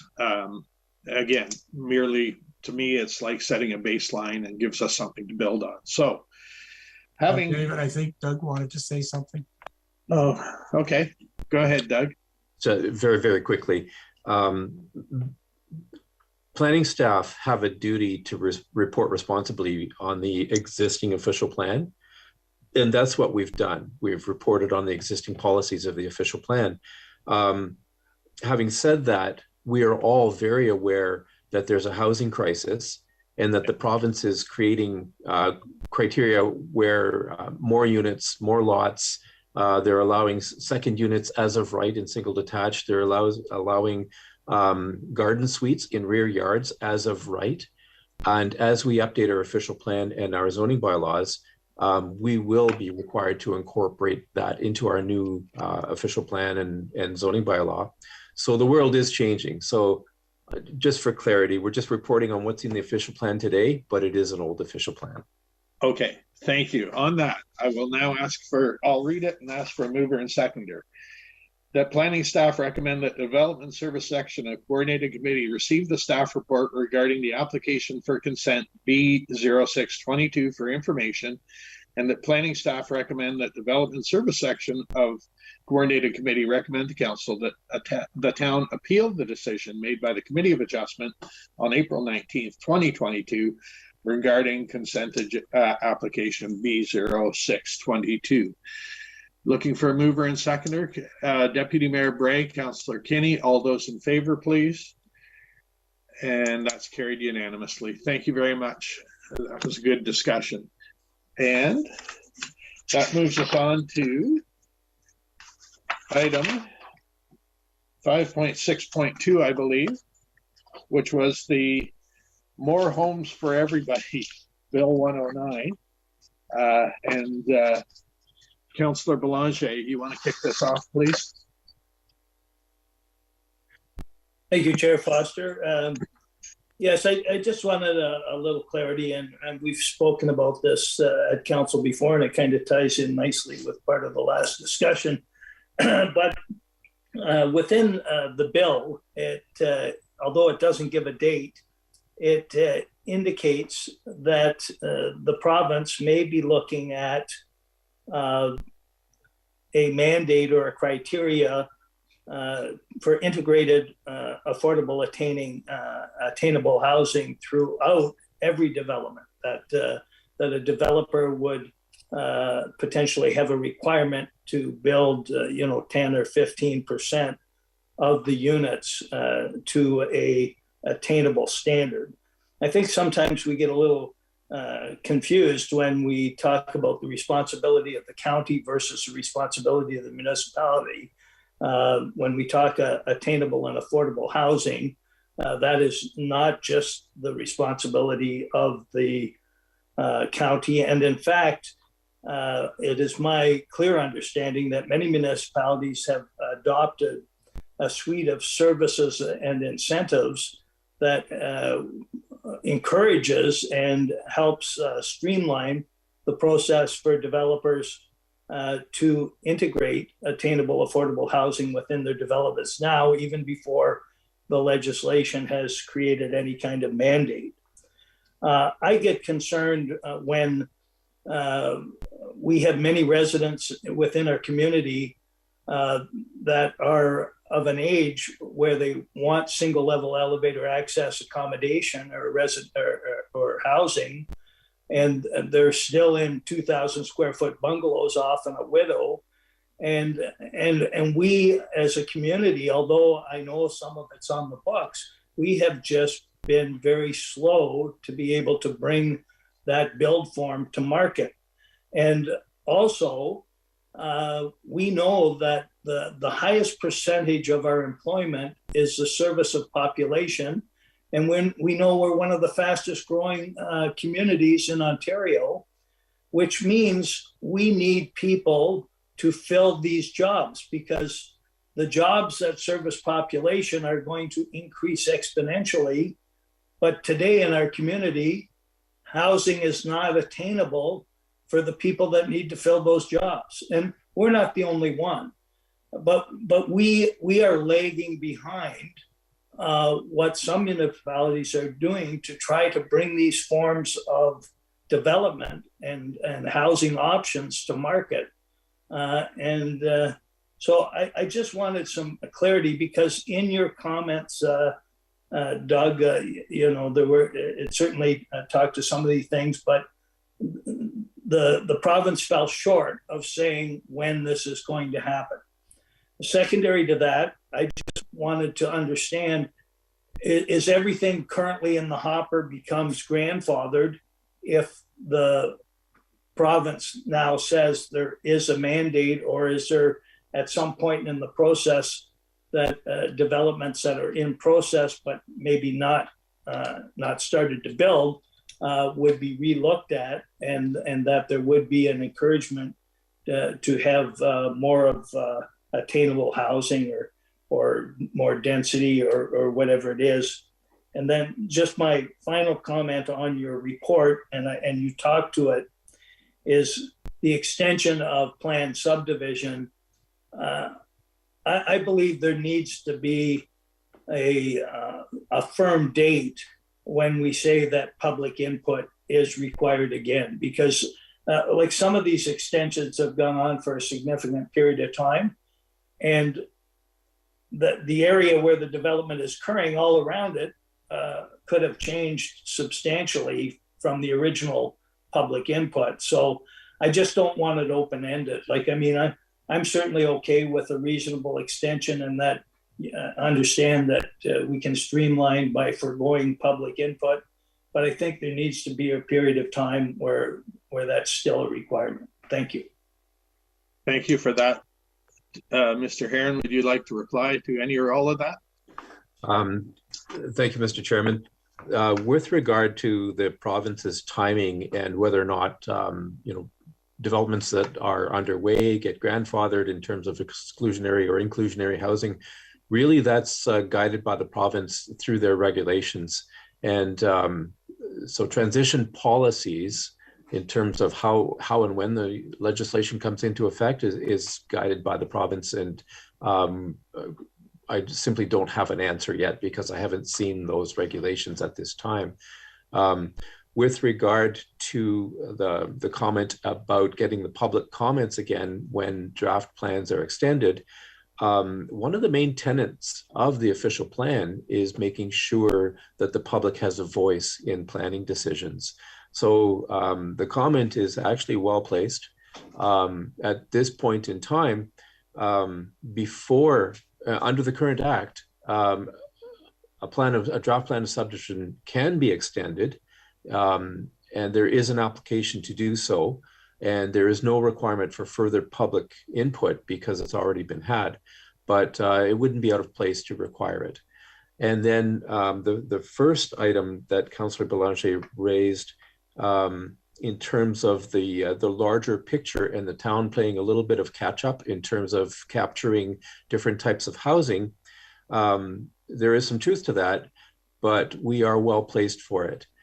We recently completed an economic development strategy, and in large part that was to look at what job sectors, what employment sectors, and what professionals should we be attracting to town, where would that be going. We already have in place very good development policies to allow different forms of housing, and those would be placed into the nodes. We are already seeing a change in our housing types, where 5 years ago it was almost 100% single detached. Now it's more than 50% townhouses, and going forward we expect that to be more of a balance towards townhouse types, smaller unit types, and we do have multiple discussions occurring with proposals for apartment buildings. So we are on the right track. One of the key principles and goals of this council is affordable housing. And there is money in the budget to do an affordable housing study. And the purpose of that would be to come up with tools and measures to actually create more affordable, attainable housing. So that's also on the books and yet to be completed. So we are on the right path. Thank you for that. Councillor Watson, I think you had your card up.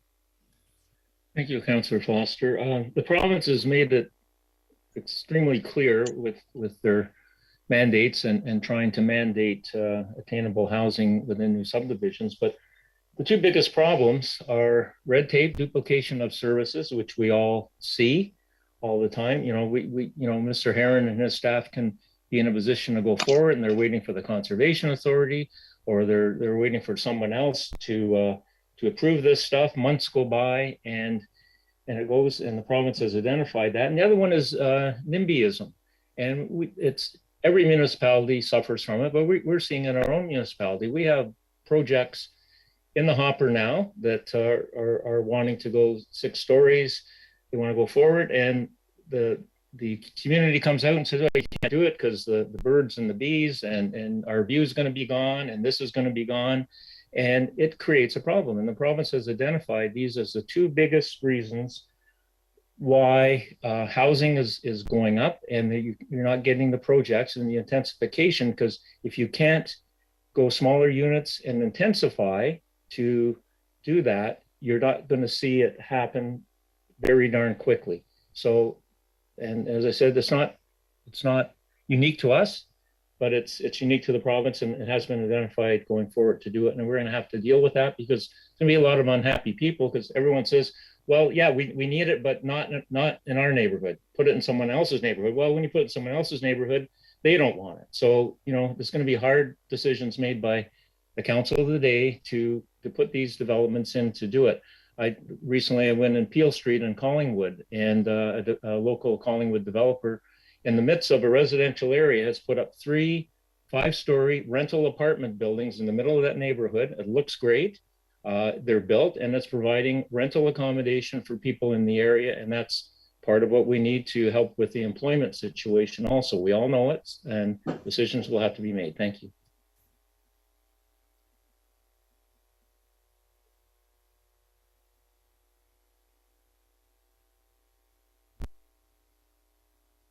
You were muted when you, and they delay projects, and they cost more money. And if a project takes years and years to get to a certain stage, and then maybe the market's not ready, or maybe there's product problems, or there's these issues, sometimes the delays are hard to avoid. And if they have to start from scratch with all new input and all of those things, it's only going to add money to these projects. So as much as we want attainable housing and all of those things, we need to be working a little bit better with them. And I'm just not sure I fully support the letter that's in today's agenda. The way it's written, I think we need to find better ways. I think if the province wants attainable housing and all of those things, they need to be stepping up, and they need to be working with the development community. And we've had this discussion at the county, at the Affordable Housing Committee, and the province owns a lot of land. Maybe the province needs to be working with the development community and saying, here's the land, build it, here's an agreement, whatever it might be, but they need to step up. The province does. Okay, thank you for that. Not seeing any others. I also have problems with this whole thing. I see you, George. I'll get to you in a minute.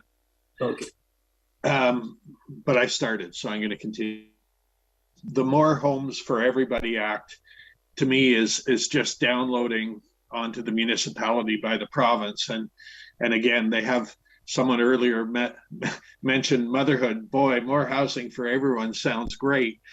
But the reality is, and the reason I brought up our numbers earlier, is they're also saying things like a refund of application fees. And this goes to her worship's point, is that our staff who are slammed anyway are then asked to respond to certain things within a set period of time. However, to get feedback, it has to go out to things like the NVCA, or the applicant themselves can delay. And so you go, these are either provincial or private organizations that provide input to our staff to complete the task in a time frame. If that time frame isn't met, and it in here somewhere they talked about the numbers, there would have been $387,430 in application fees last year. And because of the volume of business we did, they guesstimated that we would have had to refund between $150,000 and $200,000 of that 387 based on not meeting a time frame. And not only that, the difference that would then come not from the developer, but from the taxpayer. So I think we, I'll support this, but I said we have to be much stronger in the objection to this, because it's taking fees that the developer would normally pay, and whether it's the developer's issue or a provincial issue, the taxpayer ends up being the one who picks up this cost. So those are my comments. And then I'm sorry, Councillor Watson, you had something more to add to that. Thank you, Councillor Foster. And just 2 points that Her Worship talked about earlier, but yeah, timing and market conditions certainly play a big part in it. We have a prime example, the Monaco building in Collingwood. That was supposed to be built probably about 8, 9, 10 years ago due to a lot of frustration in Collingwood with the original developer trying to build it. It got canceled. It sat there for a number of years. Now it's built, but 10 years went by before that building went up, and the market changed. All of a sudden, you can't sell product. And one of the other big things that came out of this provincial statement about the More Homes for Everyone Act is they talked about provincial lands being made available to build this housing, and Wasaga Beach is uniquely centered to do this with 4,600 acres the province owns in this municipality, our largest landowner. We have lots of land that if the province decided to help municipalities to build this, donate the land, put it in there, because land is a huge cost and huge component of getting attainable housing. We've got it here in buckets, and that needs to go. And I think the council of the day, and if I'm lucky enough to be elected for the next council or something, I'm going to be looking at that with the province, because they've certainly put that out in their document, and they need to come through with that. Okay, thank you for that. I guess my question then would be, because again, this received royal assent on April 14th, and it's supposed to come into effect immediately. Do we want to go with the letter that's written, or do we want to get it pumped up a bit? I'm certainly in favor of moving ahead at least with this letter.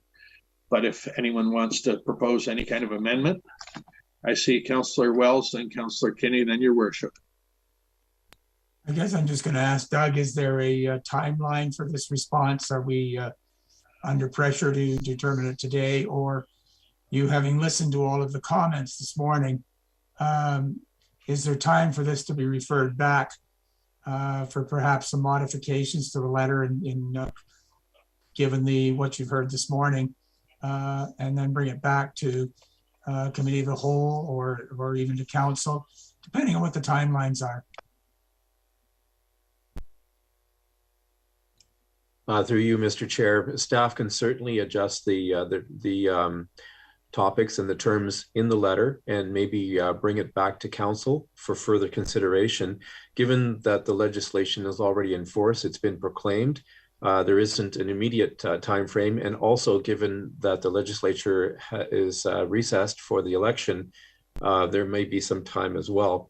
But having said that, probably the sooner we get it back to the province, the better.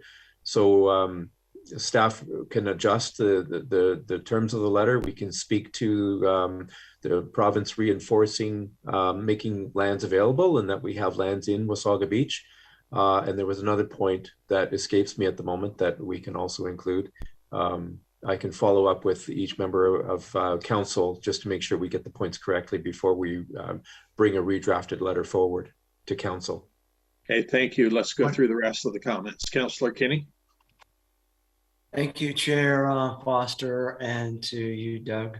No, I've been listening, and I think there's a really a need from council to have it sent back and to pump it up, as somebody mentioned. And I would be in favor of doing that, especially if there's not a whole bunch of timeline and we've got a provincial election, a couple weeks away. So I would be in favor of that. Thank you. Thank you, Your Worship. You were next. Thank you. I was just going to say May 26th is a council meeting. I guess I would just say normally we would have a staff report with, recommendations in it as opposed to a letter with my name already on it. I think in the future, I'd like to go back to the normal process of just having that where we can talk about what is proposed for a letter as opposed to already having one with my name in an agenda. Because as we can see today, it's raised a number of things. So again, I think if possible, maybe it could come to the May 26th council meeting, but I don't think that there's any great urgency considering the situation. Okay, then I'll look to the clerk. Do I need a motion to refer it back to staff, or can they just take that from the text of the meeting? Yeah, I don't think you need a motion back to staff. I think that staff can take that. Okay, in that case, I'll just ask council, are you comfortable with referring it, or? Yeah, I see yes all around. Okay, so we'll do that. Thank you for that. And with that, I think that brings us to the end of Development Committee. So we'll go to General Government next. Thank you very much.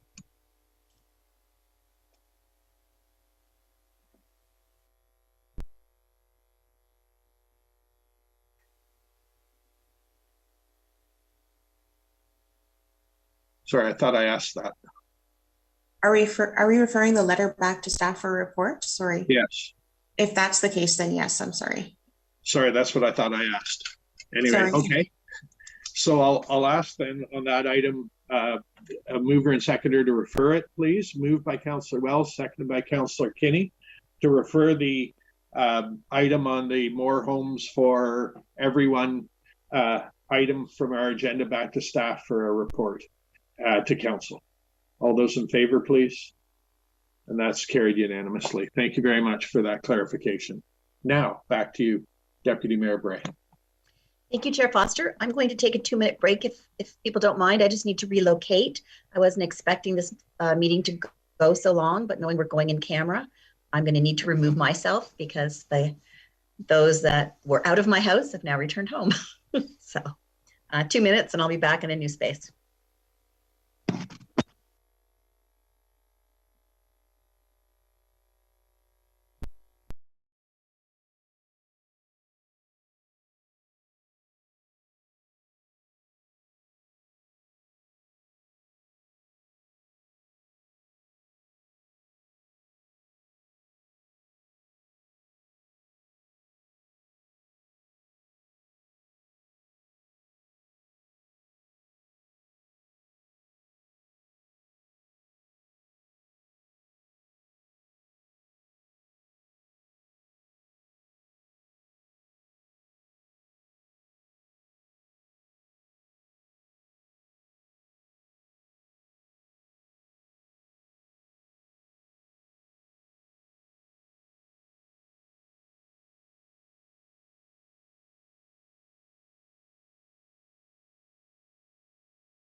And we're live.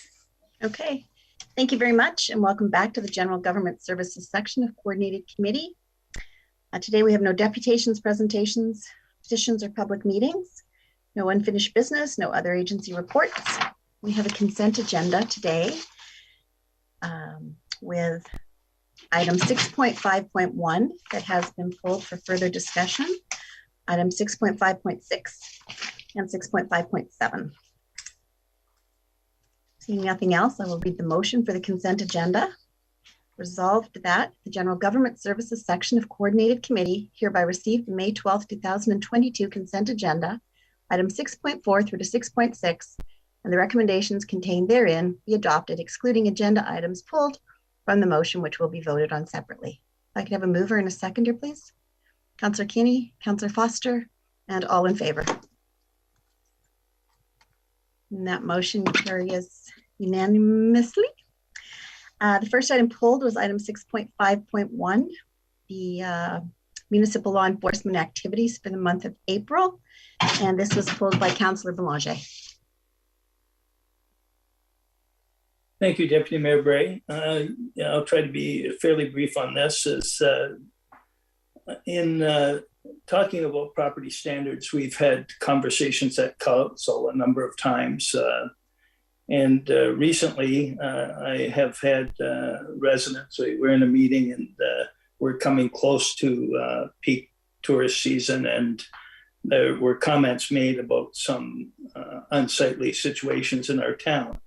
And I understand that sometimes there's a process in handling those. But after the comments, I just, and give credit now that one of the issues was the fencing around the Main Street and River Road area where the demolition had occurred, where all the fencing was down and now it's back up, but it was down for quite a period of time. But it was more than that. I just traveled at the request of a resident all the way up River Road to Moseley and all the way down Moseley to the beach and back.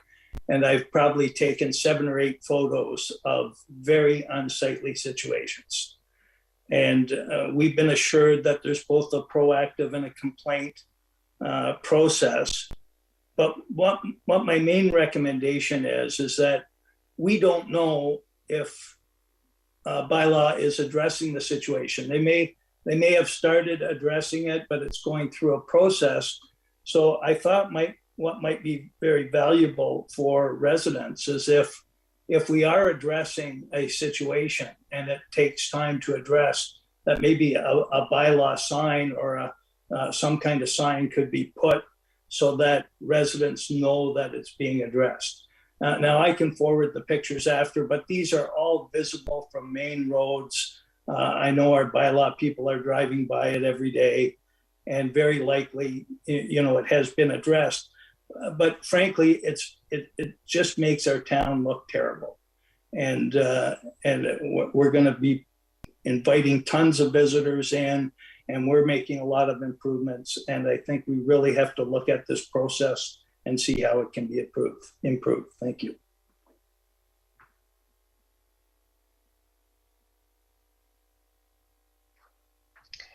Thank you, Councillor Belanger. I wasn't sure, did you want to comment from me right now or just take it for consideration? That's totally up to you. My suggestion is that I believe some of the issues you have indicated in the past that it's not as simple as going in and talking to a homeowner or a business and saying this has to be done. Sometimes it has to go through a legal or a court process. What I'm suggesting is that perhaps we could have some kind of identification that we know it's being addressed, that a resident sees something very unsightly, but because it has a bylaw indicator on it, that they know that it's in process and we're trying to find a resolution. If it's okay to just quickly make a comment there through you, Madam Chair. When addressing property standards matters, like you indicated, there are many legislative processes, time requirements, legal procedures as well. So in reference to if we had to ever do an emergency order, we are required to post the order at the property so people are aware. But unfortunately, there are no requirements to post anything on the property. And I can kind of foresee some maybe negative impact on property owners that we are trying to address throughout the town. I would personally, if you're ever speaking to someone or anyone from council is speaking to anyone and they have specific concerns, I always encourage people to make a formal complaint or to direct them to me. That way I can have a conversation with them, see if it's something that we can address proactively. But if they do make a complaint, that way the officer in charge of the occurrence is able to follow up with them throughout the process. So if there are delays, such as a property standards appeal that needs to go through or work orders that need to be complete, that can be a very timely process. We can communicate those things with residents and complainants rather than them being maybe uncertain of where we're at, if we're addressing it, and just providing those specific details to them. Yeah, I think that is everything. Councillor Belanger, follow up? Yes, thank you. Some people are not very receptive to get into a complaint process, but we at council, we have been assured that bylaw is working both proactively and on complaints. The things I'm talking about are clearly visible from main roads in our community. And if they're not being handled by an emergency, I just think people need to understand, is it being driven by or is it being addressed? And like right now, I can send in the photos. I didn't write down all the addresses, but for sure, we are driving by this every day, these situations. It's not a case that it's way off in the back 40 and we never get there. These are our highest traffic roads in the community. And so I'm just trying to understand if something can be done. If it is being addressed and it takes time, then how do we let residents know that it's being addressed? And if we're saying that can't be done, I can accept that, but it was just a recommendation. Thank you. Thank you. I think I saw Councillor Foster next. Thank you. I aside from a privacy Mr. issue, Foster, sound issue. sound issue, Yes. I got to sign off and I'll sign back on. Yes. I think I saw another. Okay, I'll be back. Yes. So we'll skip ahead to Mayor Byfolchi and then Councillor Wells. Thank you. I was just going to say, I think staff do work proactive and reactive. I don't think we need to put signs on people's lawns to say, hey, we're dealing with this person. I think sometimes our staff are probably, their eyes are on the road, driving as opposed to looking off other directions. But if a resident has a concern about a lot, they can always call in and say, hey, are you doing anything? And if they're not, then a complaint can happen. That is the normal process. To suggest that we would put signs on people's lawns, I think we could find ourselves in court for those things. I think there's a process. I think our staff follow it. And I believe that there is confidentiality when people call in. So if there's a concern, I mean, Councillor, you just drove through the town, give the list over to bylaw and let them check it out. But there is a process in place and I think it works quite well. Thank you. Councillor Wells. Mayor Byfolchi basically took my thunder and stated about what I was going to start to state. But I think I've said in the past and going forward, if, as someone previously mentioned, if I'm lucky enough to be back around another term, I think we do need to look at it. And this is absolutely no reflection on our bylaw department or on Rachel. But I think historically, Wasaga Beach, because of the nature of the community, did pretty much rely on being a reactive enforcement agency. Sort of, if nobody complained, it was kind of okay. But we've now grown to 22,000 or more people. And I think that that model, we need to reassess that model to look more at proactive involvement Certainly, I agree that if a resident has a concern, then it needs to be forwarded to Rachel, either directly or through one of us. But we can't personally take a stand in it because that's a whole different department's bailiwick. But certainly, I do think we need to look at becoming a much higher profile, proactive, and not so much reactive. Thank you, Councillor Wells. I see Councillor Foster's back, but did you want to react or respond, Rachel? Yes, thank you, Madam Chair. I just wanted to also outline, I didn't go through all of the reports that I've done over the past year or so, but even given the last two reports, we do indicate the proactive enforcement we are taking. So looking at March, 73% of the total property standards occurrences were proactive, which I'm really proud of my team for, especially given that there's one full-time certified property standards officer, given some help here and there, as well as for the month of April, 80% of those were proactive as well, with a total of 69 occurrences in general. So for one person to take on that workload, as well as, obviously help throughout the department, is really, really great. And I just wanted to, recognize the time and effort that goes into just one property standards occurrence. And yeah, so I think that was everything. Thank you. Councillor Foster. Can you hear me now? Okay, good. Yeah, I just thought, aside from a huge privacy issue, with this, and the idea of name and shame is completely unacceptable to me. That there's a process, that it doesn't matter whether it's a bylaw issue or a legal issue. There's a process that you have to go through, and because someone complains, it doesn't. We assume that we know our staff are addressing it, and if it's not quick enough, people can come to any of us, and they do, and we will follow up. But to sit there and try and circumvent the whole process and put up a card saying, "Look, my bad, I haven't mowed my lawn or my fence is falling over," is completely unacceptable.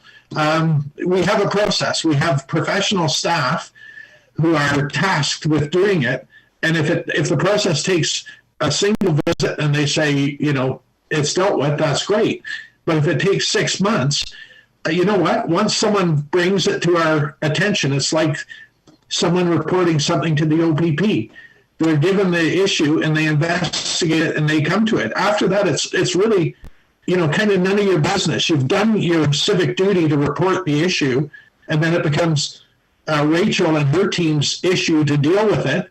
And if they don't deal with it correctly, it comes back to us, or in the view of whoever, it comes back to us to come back to Rachel and say, please tell us why it hasn't been done, and that's it. But I mean, reporting to my neighbor how, when I'm going to cut my lawn is none of their business. If the town says it's in violation, there's a process to go through to get compliance. So I don't agree with the idea of putting up signs and public pillory of people. I find it offensive in nature. So. Thank you, Councillor Foster. Councillor Watson. Thank you, Deputy Mayor. I couldn't agree more with Councillor Foster about this. It's a process in place. It's incumbent on, if someone has a complaint, they make the complaint. It's anonymous. It's like the police. You don't take the law into your own hands and start saying, I saw something. You report it to the police and the police handle it. It's no different. I think our staff do a great job. And if the councillor is driving around town, sees infractions, he's perfectly at liberty to report them. Thank you, Councillor Kinney. I apologize. I went out of order.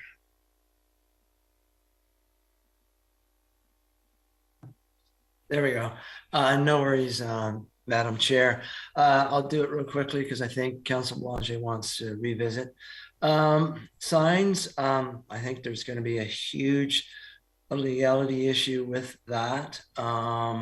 And I think it was just kind of like, well, looking at all the different options we might be able to look at, but no, signs, no. I want to commend Rachel and her team with the proactive stuff. I've seen that go up, and that's great to see. I think that adds a very positive reflection on your unit as a whole. I know one thing that we might be able to do to increase community knowledge, but again, from Councillor Foster's point of view, we want to make sure that we don't breach any kind of privacy in that, but just raw stats on a monthly basis. Maybe talk to Mike Jennings and that maybe that might help individuals go, oh, bylaw does do stuff. We see them around, but we're not sure what they're doing. And oh, look, this is what they did last month. Oh, way to go. Oh, and oh, that's the number I phoned to complain. That would be great. Madam Chair, those are my comments. Thanks. Good suggestions there. Councillor Belanger. Thank you. Just appreciate the passion on this, and just a couple of points of clarification. Everybody's going nuts on the sign. Our bylaw coordinator or manager has indicated that if it's an emergency, they do post something. So that's already occurring. I didn't realize that, but I wasn't suggesting something new. Councillor Watson, you suggested that perhaps I was telling people to take the matter into their own hands. I had never indicated that. This is a bylaw issue. I'm going to later send the photos to all of council because these are situations that haven't been there for 2 days or 3 days. They've been there for some of them for an extended period of time. And my only point is that collectively as a council, and if we need to provide more support to bylaw, if there needs to be an extra individual, but there's things in our town that are very unsightly that I believe we have to find a process to handle them in a more timely manner, because pretty soon those 3 million people that we said we invite to town every year, they're going to be subjected to this. And the point is we need to find a way to consistently look better as a community. And we're doing that. We're doing some of that, certainly with our beachfront, with the Wasaga sign. And all I'm suggesting is let's look at our processes within bylaw or our resources to see if we can't do something to keep our community looking better on a consistent basis. Thank you. Mayor Bifulci, final comments? Yeah, I just wanted to clarify, well, things are happening on an emergency basis. That is, I would believe, and Rachel can correct me, when it's an unsafe situation where someone can get harmed or something like that, and it warrants that sign. So it's two different things that we're looking at. And as far as sending a bunch of pictures, I think if you have pictures, councillor, and addresses, I think that they should go to the proper department and be processed through the proper policies. I think sending them to council members, again, it's like the Committee of Adjustment we discussed earlier. We have a department who handles these things. Once they get into a certain process of charges or different things that they have to follow, council's not to be involved in that. So personally, I would like to see you send them to Rachel, because I don't believe that it's individual members of council should be going in and trying to enforce these situations. It needs to go to the proper department. Thank you, Councillor Wells. Well, I'm just going to say that I too, driving around town, have noticed situations that concern me.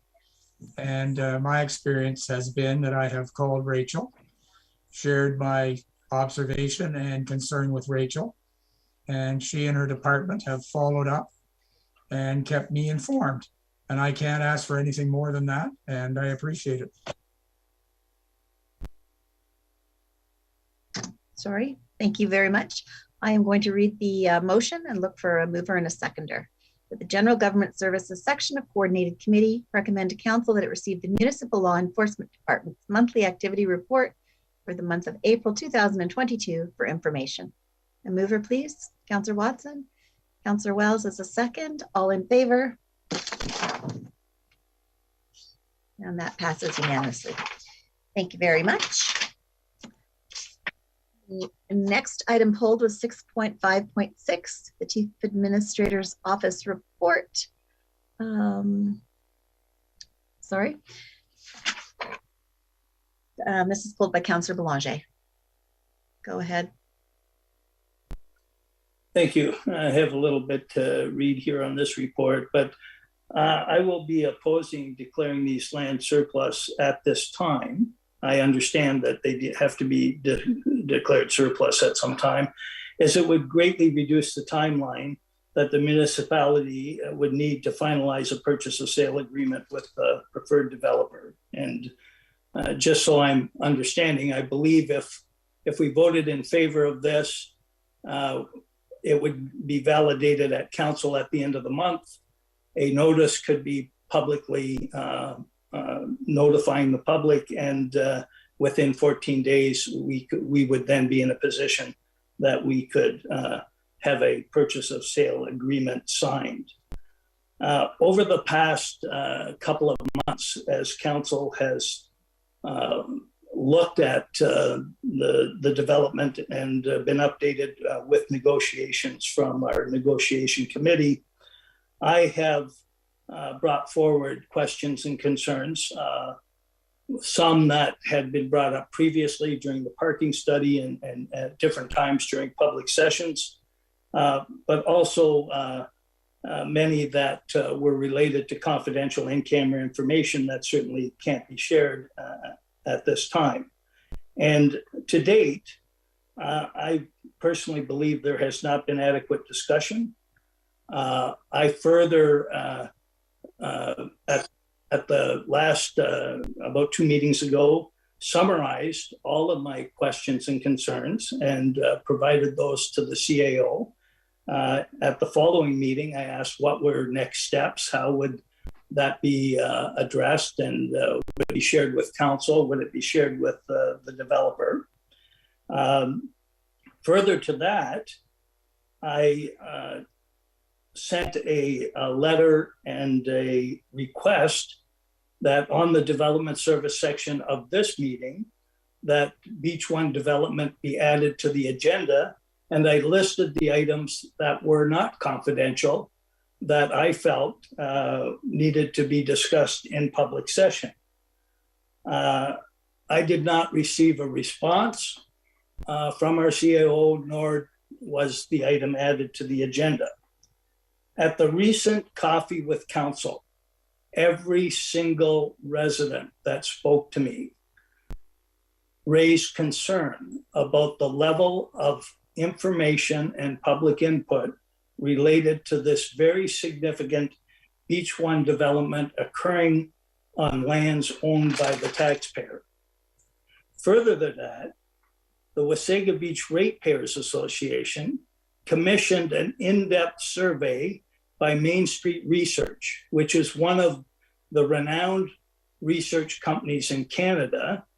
And their point of order, Councillor Belanger, I don't think you can report on other people's research. If they have something to present, they could make a deputation. Am I correct, Madam Clerk?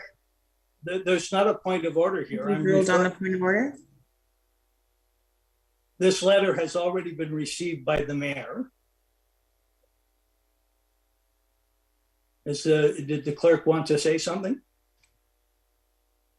No, I believe the chair has ruled on the point of order. I believe the point of order is incorrect. That would be a decision of council or of committee. Fine. Where do we go for now? I'll stop. I have other points to make, but I'll stop on this one until. Can that be voted?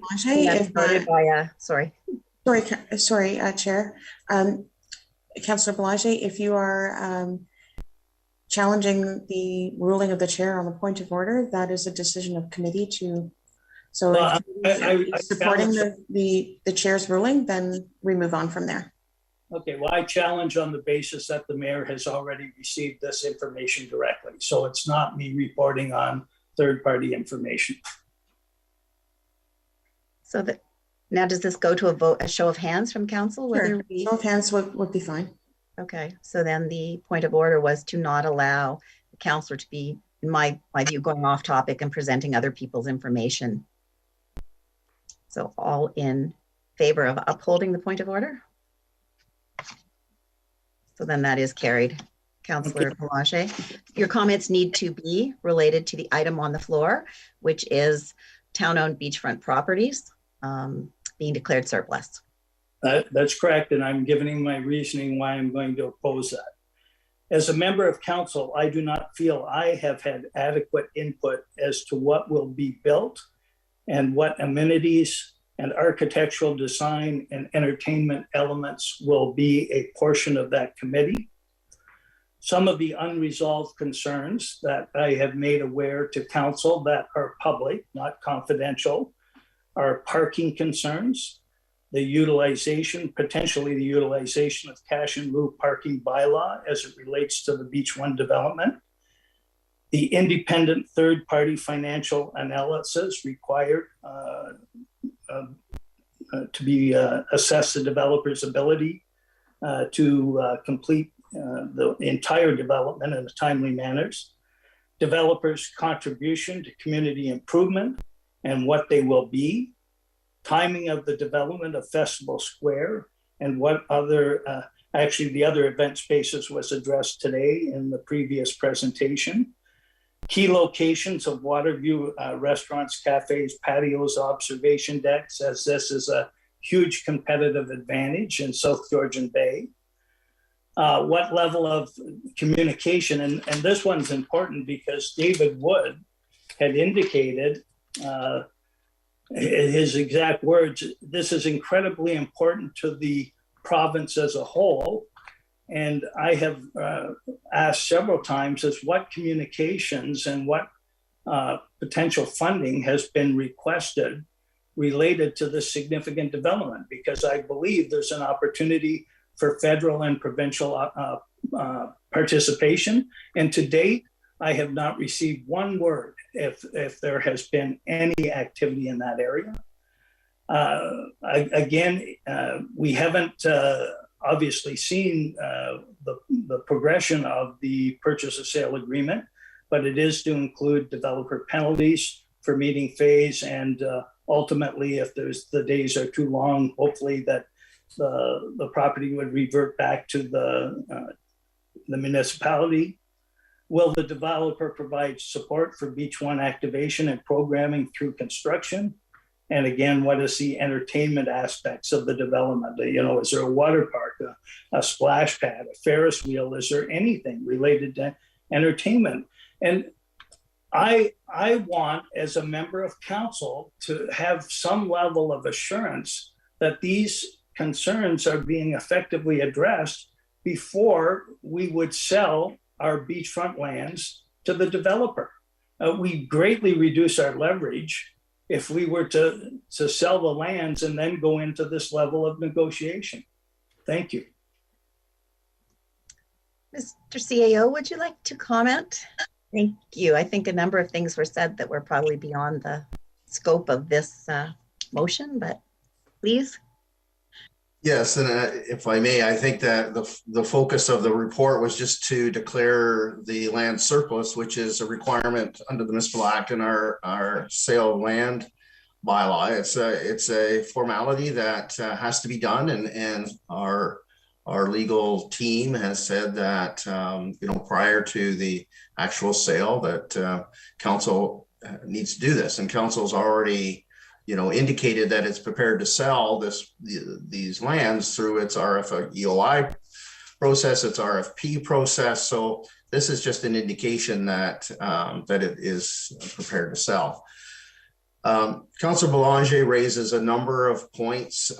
Certainly, he has communicated with my office. I have circulated that information to staff. So certainly we are aware of Councillor Boulanger's concerns. Certainly, they're not lost on the negotiating team. I've also circulated it to our legal people as well. So we're very much aware. A lot of what he's raised are site plan issues. There's specifics there that will be addressed. I've had a look. I've spent some time on preparing a response to Councilor Belanger, amongst the other things that I'm doing. So it's fitting it in as we can. We're in the middle of negotiations with the preferred proponent. And so there are things we are addressing through that. Next week, our real estate solicitor, along with our solicitor that's assisting with the negotiations, will be making a presentation to Committee of the Whole on the purchase and sale agreement. So the things that members of council have indicated to me in passing or through our closed sessions will be addressed next week with members of council. So it's I don't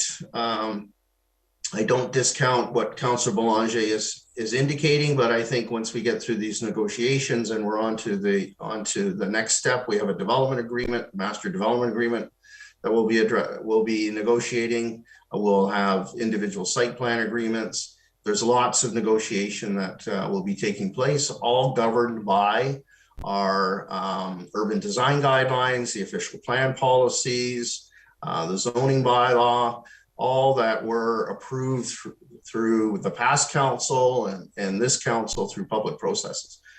So I just want to wrap up, Madam Chair, just to say that this is a formality in terms of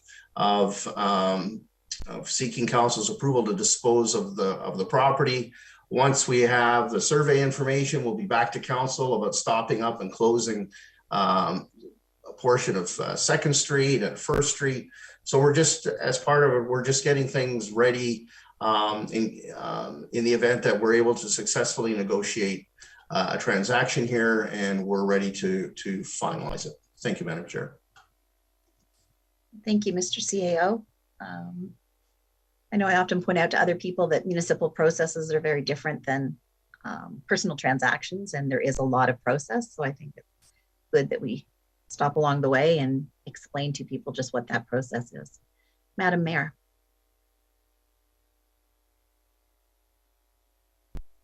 Do it.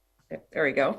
No, I just wanted to point out, this is part of the process so that we don't have delays down the road. And I understand some might be comfortable with delays. I think that we want to keep things moving though.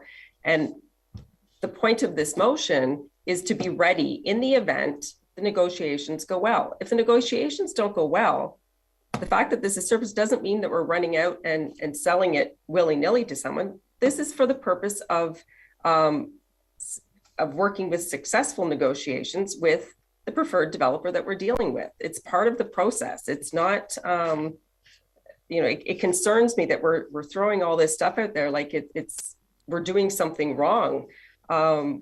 When we bought the beachfront, $13.8 million, there was no public consultation, none. And I can tell you with this plan, moving forward, there has been ample input into this, and that is what will be expected of any developer who has a successful negotiations with the town for it. So I feel really good that the public has had input into this, a whole lot more than when we purchased the properties. Thank you. Thank you. Final comment, Councillor Belanger? Thank you for letting me know it's final. I'll make sure I take good benefit of that. We have made a lot of changes to the policies and the guidelines prior to what has been indicated as prior public input. All of the public I have talked for want more information and more input. And if we're not listening to that, then we're not listening. The bottom line, and I can't speak to when the beachfront was purchased. I was not on council at that time. But right now, council has set a deadline, although it has been moved a number of times, have set a deadline for the negotiations to be completed.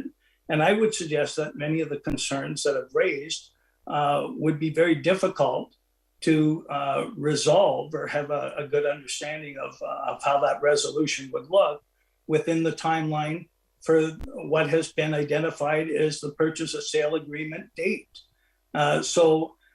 When you say this is just a formality, it's not a formality. I think I made it very clear. It's my understanding is once we declare surplus, once that is validated at the council meeting at the end of the month, we can give public notice that the lands are going for sale, and 14 days later, we can sign a contract. That, I'm not saying that's going to occur, but that's how fast it could occur. So I don't understand the rush. I think there's been some serious concerns raised that need to be addressed, and every member of council should be concerned about major parking issues and about what some of the aspects of the development are. Like, we went in great detail. We just showed our public what Beach Drive is going to look like. Because maybe we think they're going to like all of that. But when are we going to show them? Belanger, what are we going to show them? Are you making new comments? Because you have said a lot of these already during your first 10 minutes. Thank you. I'm done. Okay. Councillor Foster? Thank you. I have unstable internet today. So listening to Councillor Belanger's comments, and he's clear on what he believes, but I'm not sure that's necessarily, he's clear on what he believes. So that's good. But it's hard to sign a purchase and sale agreement if you don't have the ability to sell the property. So that's the piece. The purchase and sale agreement is never going to be signed to say, here's the piece of property, pay X number of dollars and do what you want. It's part of a whole process. If you don't understand the process, you have to first come to agreement on the price of the land, and then you sit there and negotiate the sidewalks and the buildings and all that. But I mean, you can't do that if staff can't sell the piece. So, and it's not that if the preferred developer doesn't buy it, we're just going to say next, right? The question, again, it's very clear, very simple process to do this step. That it was also implied that this has been delayed a number of times, again, making it sound like something's wrong. This is a huge project for the town, and we can't take it lightly. Again, it was bought with no input. We're stuck with this, and now we're sitting there going, we have a chance to find and make something really, really positive out of this. But again, we're not running into it. We're just sitting there saying there's a process, and we're following it to the letter to try and make it as quick and effective as possible. And I realize there are people who don't agree with it. They've never agreed with it in that. And you're right, Councillor Belanger, we do. If people don't feel we're listening at the next election, we can be, thrown to the curb, and that's the price you pay for making decisions. But that's what we're here to do. And I am in favor of this as proposed. Thank you. Thank you. Would you like to move that motion, Councillor Foster? I think Councillor Belanger wants to speak, but I'll move it after that. Thank you. Is it something new, Councillor Belanger? You have had a couple of chances to speak. I'm just questioning in the interest of time.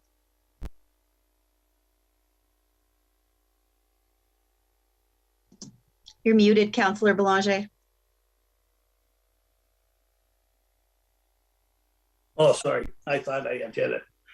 I said, I have no problem us getting to the point that we have agreed upon price. I just don't believe that the land has to be actually sold until some of these concerns and issues are effectively addressed. That's all. And when we talk about process, this process is being created by a negotiation team or whatever. It's not the identical process that was used last time. In the last term of council, the developer was showing architectural design. They went back to the drawing board several times. So don't make it sound like it's a legislated process. It's not. It's a process that's created and different every time we go down one of these roads. Thanks. Deputy Mayor Bray, move to call the question.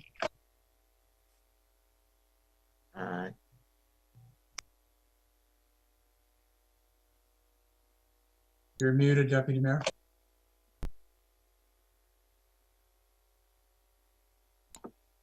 Sorry, before I heard your call to question, I did see the mayor's card. Did you need to speak or wish to speak, Mayor Byfolchi?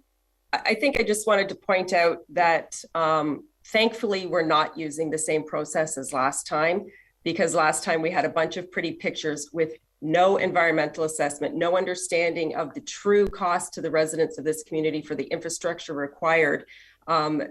We have our official plan in place. We have a guideline now with so much more in place that was not in place when we saw last term of council's pretty pictures. Thank you. Okay, thank you. And with that, I will read the motion that the General Government Section, a coordinated committee recommends to council that declare the municipally owned beachfront properties shown as blocks 1 to 5, excluding lands designated for Festival Square, First Street in its entirety, and the north part of 2nd Street on the beachfront development blocking plan dated May 12, 2022, surplus to the municipality's needs. And further, that council use the direct sale method to sell the property to the preferred purchaser, developer of the town-owned beachfront properties. And further, council provide notice to the proposed sale in accordance with council's policy governing the sale of municipally owned property. If I could have Councillor Foster was willing to move that, and a seconder, please. Councillor Wells, all in favor? Opposed, if any? And that motion carries 6-1. Thank you. And then the last item to have been pulled was item 6.5.7, the beachfront properties fleet and purchases report beachfront demolition phase 1. This was pulled by Councillor Belanger. I'll be a lot briefer on this one, I promise. I just wanted to point out at previous public sessions of council, I had asked the question about how the municipality and the taxpayer will be compensated for things like the demolition, EA studies, surveys, those kind of things, and that I was assured that would be over and above the purchase price. In my information package that I sent to the CAO, I had requested that we look at all of the purchases that the municipality has made in the area of Beach 1 over the last 12 years, and that they be expressed at what we paid in dollars per square foot. This should not be difficult because it was done on the last term of council. We then need to compare that to what we're selling the lands to per square foot to the developer. I think everybody realizes that we would like those studies and the demolition and everything over and above the cost of land, because those are normally things that are the responsibility of a developer. And I think everybody realizes that since those lands were purchased, that there's been significant evaluation in properties. And I want some level of confidence that the price per square foot that we're asking for our lands is, at least consistent. I would think probably in the terms of 30 or 35% over of the lands that we have previously bought on the beachfront. So I think that's something that every taxpayer would want to have an understanding of. Thank you. I'm not 100% sure how they directly relate to the demolition in this motion, but if Mr. CAO would like to speak, it's the floor is his.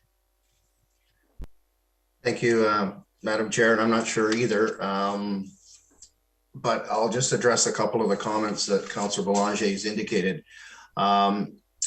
The question of the studies that were done, and there were numerous studies that were done to prepare the lands down at the beachfront for development, including the environmental assessment, which was spoken about a little bit earlier. The total of those studies is about $320,000.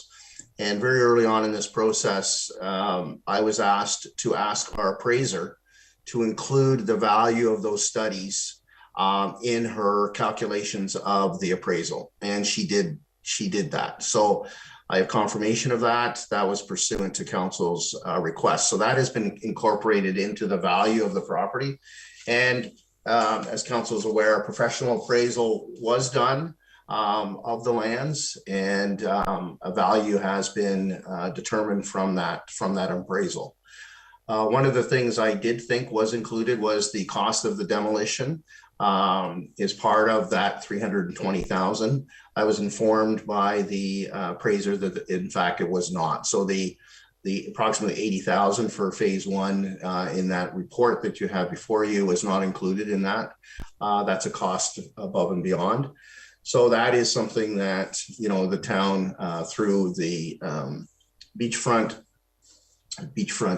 development account, it'll get charged to it, and it'll just be a cost that will be addressed at some point when the land transaction takes place. So I just wanted to clarify those 2 points. The demolition of those buildings between blocks 1 and First Street and 3rd Street prepare the first block for development, and it was outlined earlier. That's the first phase of the reconstruction of Beach Drive. So we want to do that now. We want to be finished by the end of June, so that any construction activity and whatnot is not interfering with you know, the enjoyment of the beach area in the prime season. So that's why the report is before you today. And it's again one of the things that the municipality is doing to prepare the lands for development. Thank you. Thank you, Mr. CAO. Councillor Belanger. Thank you, Deputy Mayor, and thank you for that clarification, CAO.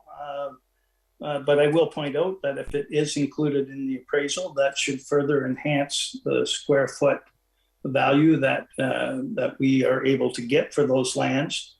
And again, as I had sent in my package, I think that review of lands that were purchased over the last 12 years and what we paid for them versus what we are now going to sell them to the preferred developer is important information for both council and the taxpayer to have visibility of. Thank you. Councillor Watson. Thank you, Deputy Mayor. I think once again we're off topic on what we're discussing here, but since it's been discussed a little bit, maybe the CAO, I think I referred to it a little bit earlier. Greenfield sites, I think a lot of people are getting confused. You know, someone goes in and takes a field or 100 acres, whatever, and develops it. Everything internal is the road network, and everything is at the expense of the developer. We're dealing with a different situation here. It's infrastructure in the town. It's infill site. It's an existing site. I think there is a difference, and maybe at some point we can have, you know, a release or something explaining those differences so that people know. Because I too, at Coffee with Council, had questions from people, and I said exactly what the CAO just said, that it's being incorporated in the appraisal of the property. It's a development site, but it may be nice to clarify it. That's all. Thank you. Thank you. Seeing no more comments, I'm going to read the motion. The General Government Services section of Coordinated Committee does hereby award Darren Neal and Sons Excavating Inc. the contract for the beachfront demolition, Phase 1, Part A, in the amount of $79,390.65, excluding HST, and further that the additional cost of $7,870.65 over the 2022 budget be drawn from an in-year surplus if available, or general reserves if required. And further, that staff be directed to engage an appropriate consultant to undertake an assessment of the two buildings under Part B of the demolition of the beachfront buildings to determine the composition of the buildings prior to issuing a request for proposal to demolish those buildings. If I can have a mover, please, and a seconder. Councillor Wells, Mayor Byfolchi, all in favor? And that motion carries unanimously. Thank you very much. The next section of today's coordinated committee meeting will move into closed session. And the motion reads, resolved that pursuant to section 239(2) A, C, and K of the Municipal Act 2001 as amended, the next portion of the May 12th coordinated committee meeting will move into closed session to discuss the security of the property of the municipality or local board, proposed or pending acquisition or disposition of land by the municipality or local board, and a position, plan, procedure, criteria, or instruction to be applied to any negotiations carried on or by or on behalf of the municipality of the local board. Mover, please. Councillor Foster, seconder, Councillor Kinney, all in favor? That motion carries unanimously. Madam Clerk, if you would let me know when we are in closed session, please, I will find that agenda.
All right, Benny.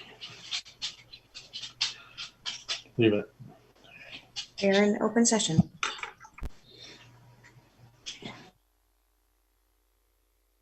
Ready to go. Oh, sorry, you're on mute. I couldn't hear you. You're still on mute. Sorry about that. Returning to the general government section of coordinated committee, we have reports from closed session and a few motions. That the general government services section of coordinated committee confirms the direction provided to the coordinator of fundraising and sponsorship in closed session pertaining to a financial agreement matter. If I could have a mover and a seconder for item 8.1. Mayor Fulci and Councillor Kinney, all in favor? That motion carries unanimously.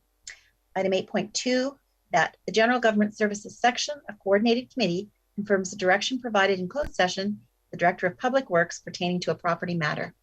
A mover and a seconder, please. Councillor Kinney, Councillor Belanger, all in favor? And that motion carries unanimously. Item 8.3, that the General Government Services section of Coordinated Committee received the update from the CAO in closed session pertaining to a lease matter. Mover and a seconder. Councillor Foster, Councillor Kinney, all in favor? That motion carries unanimously.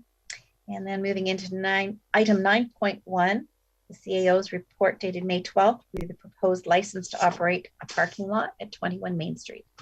That the General Government Services section of Coordinated Committee recommend to Council that it approve a license agreement with the Georgian Inn Resort to operate the parking lot at 21 Main Street for the 2022 summer season, subject to the Georgian Inn Resort entering into a license agreement with the municipality. A mover and a seconder, please.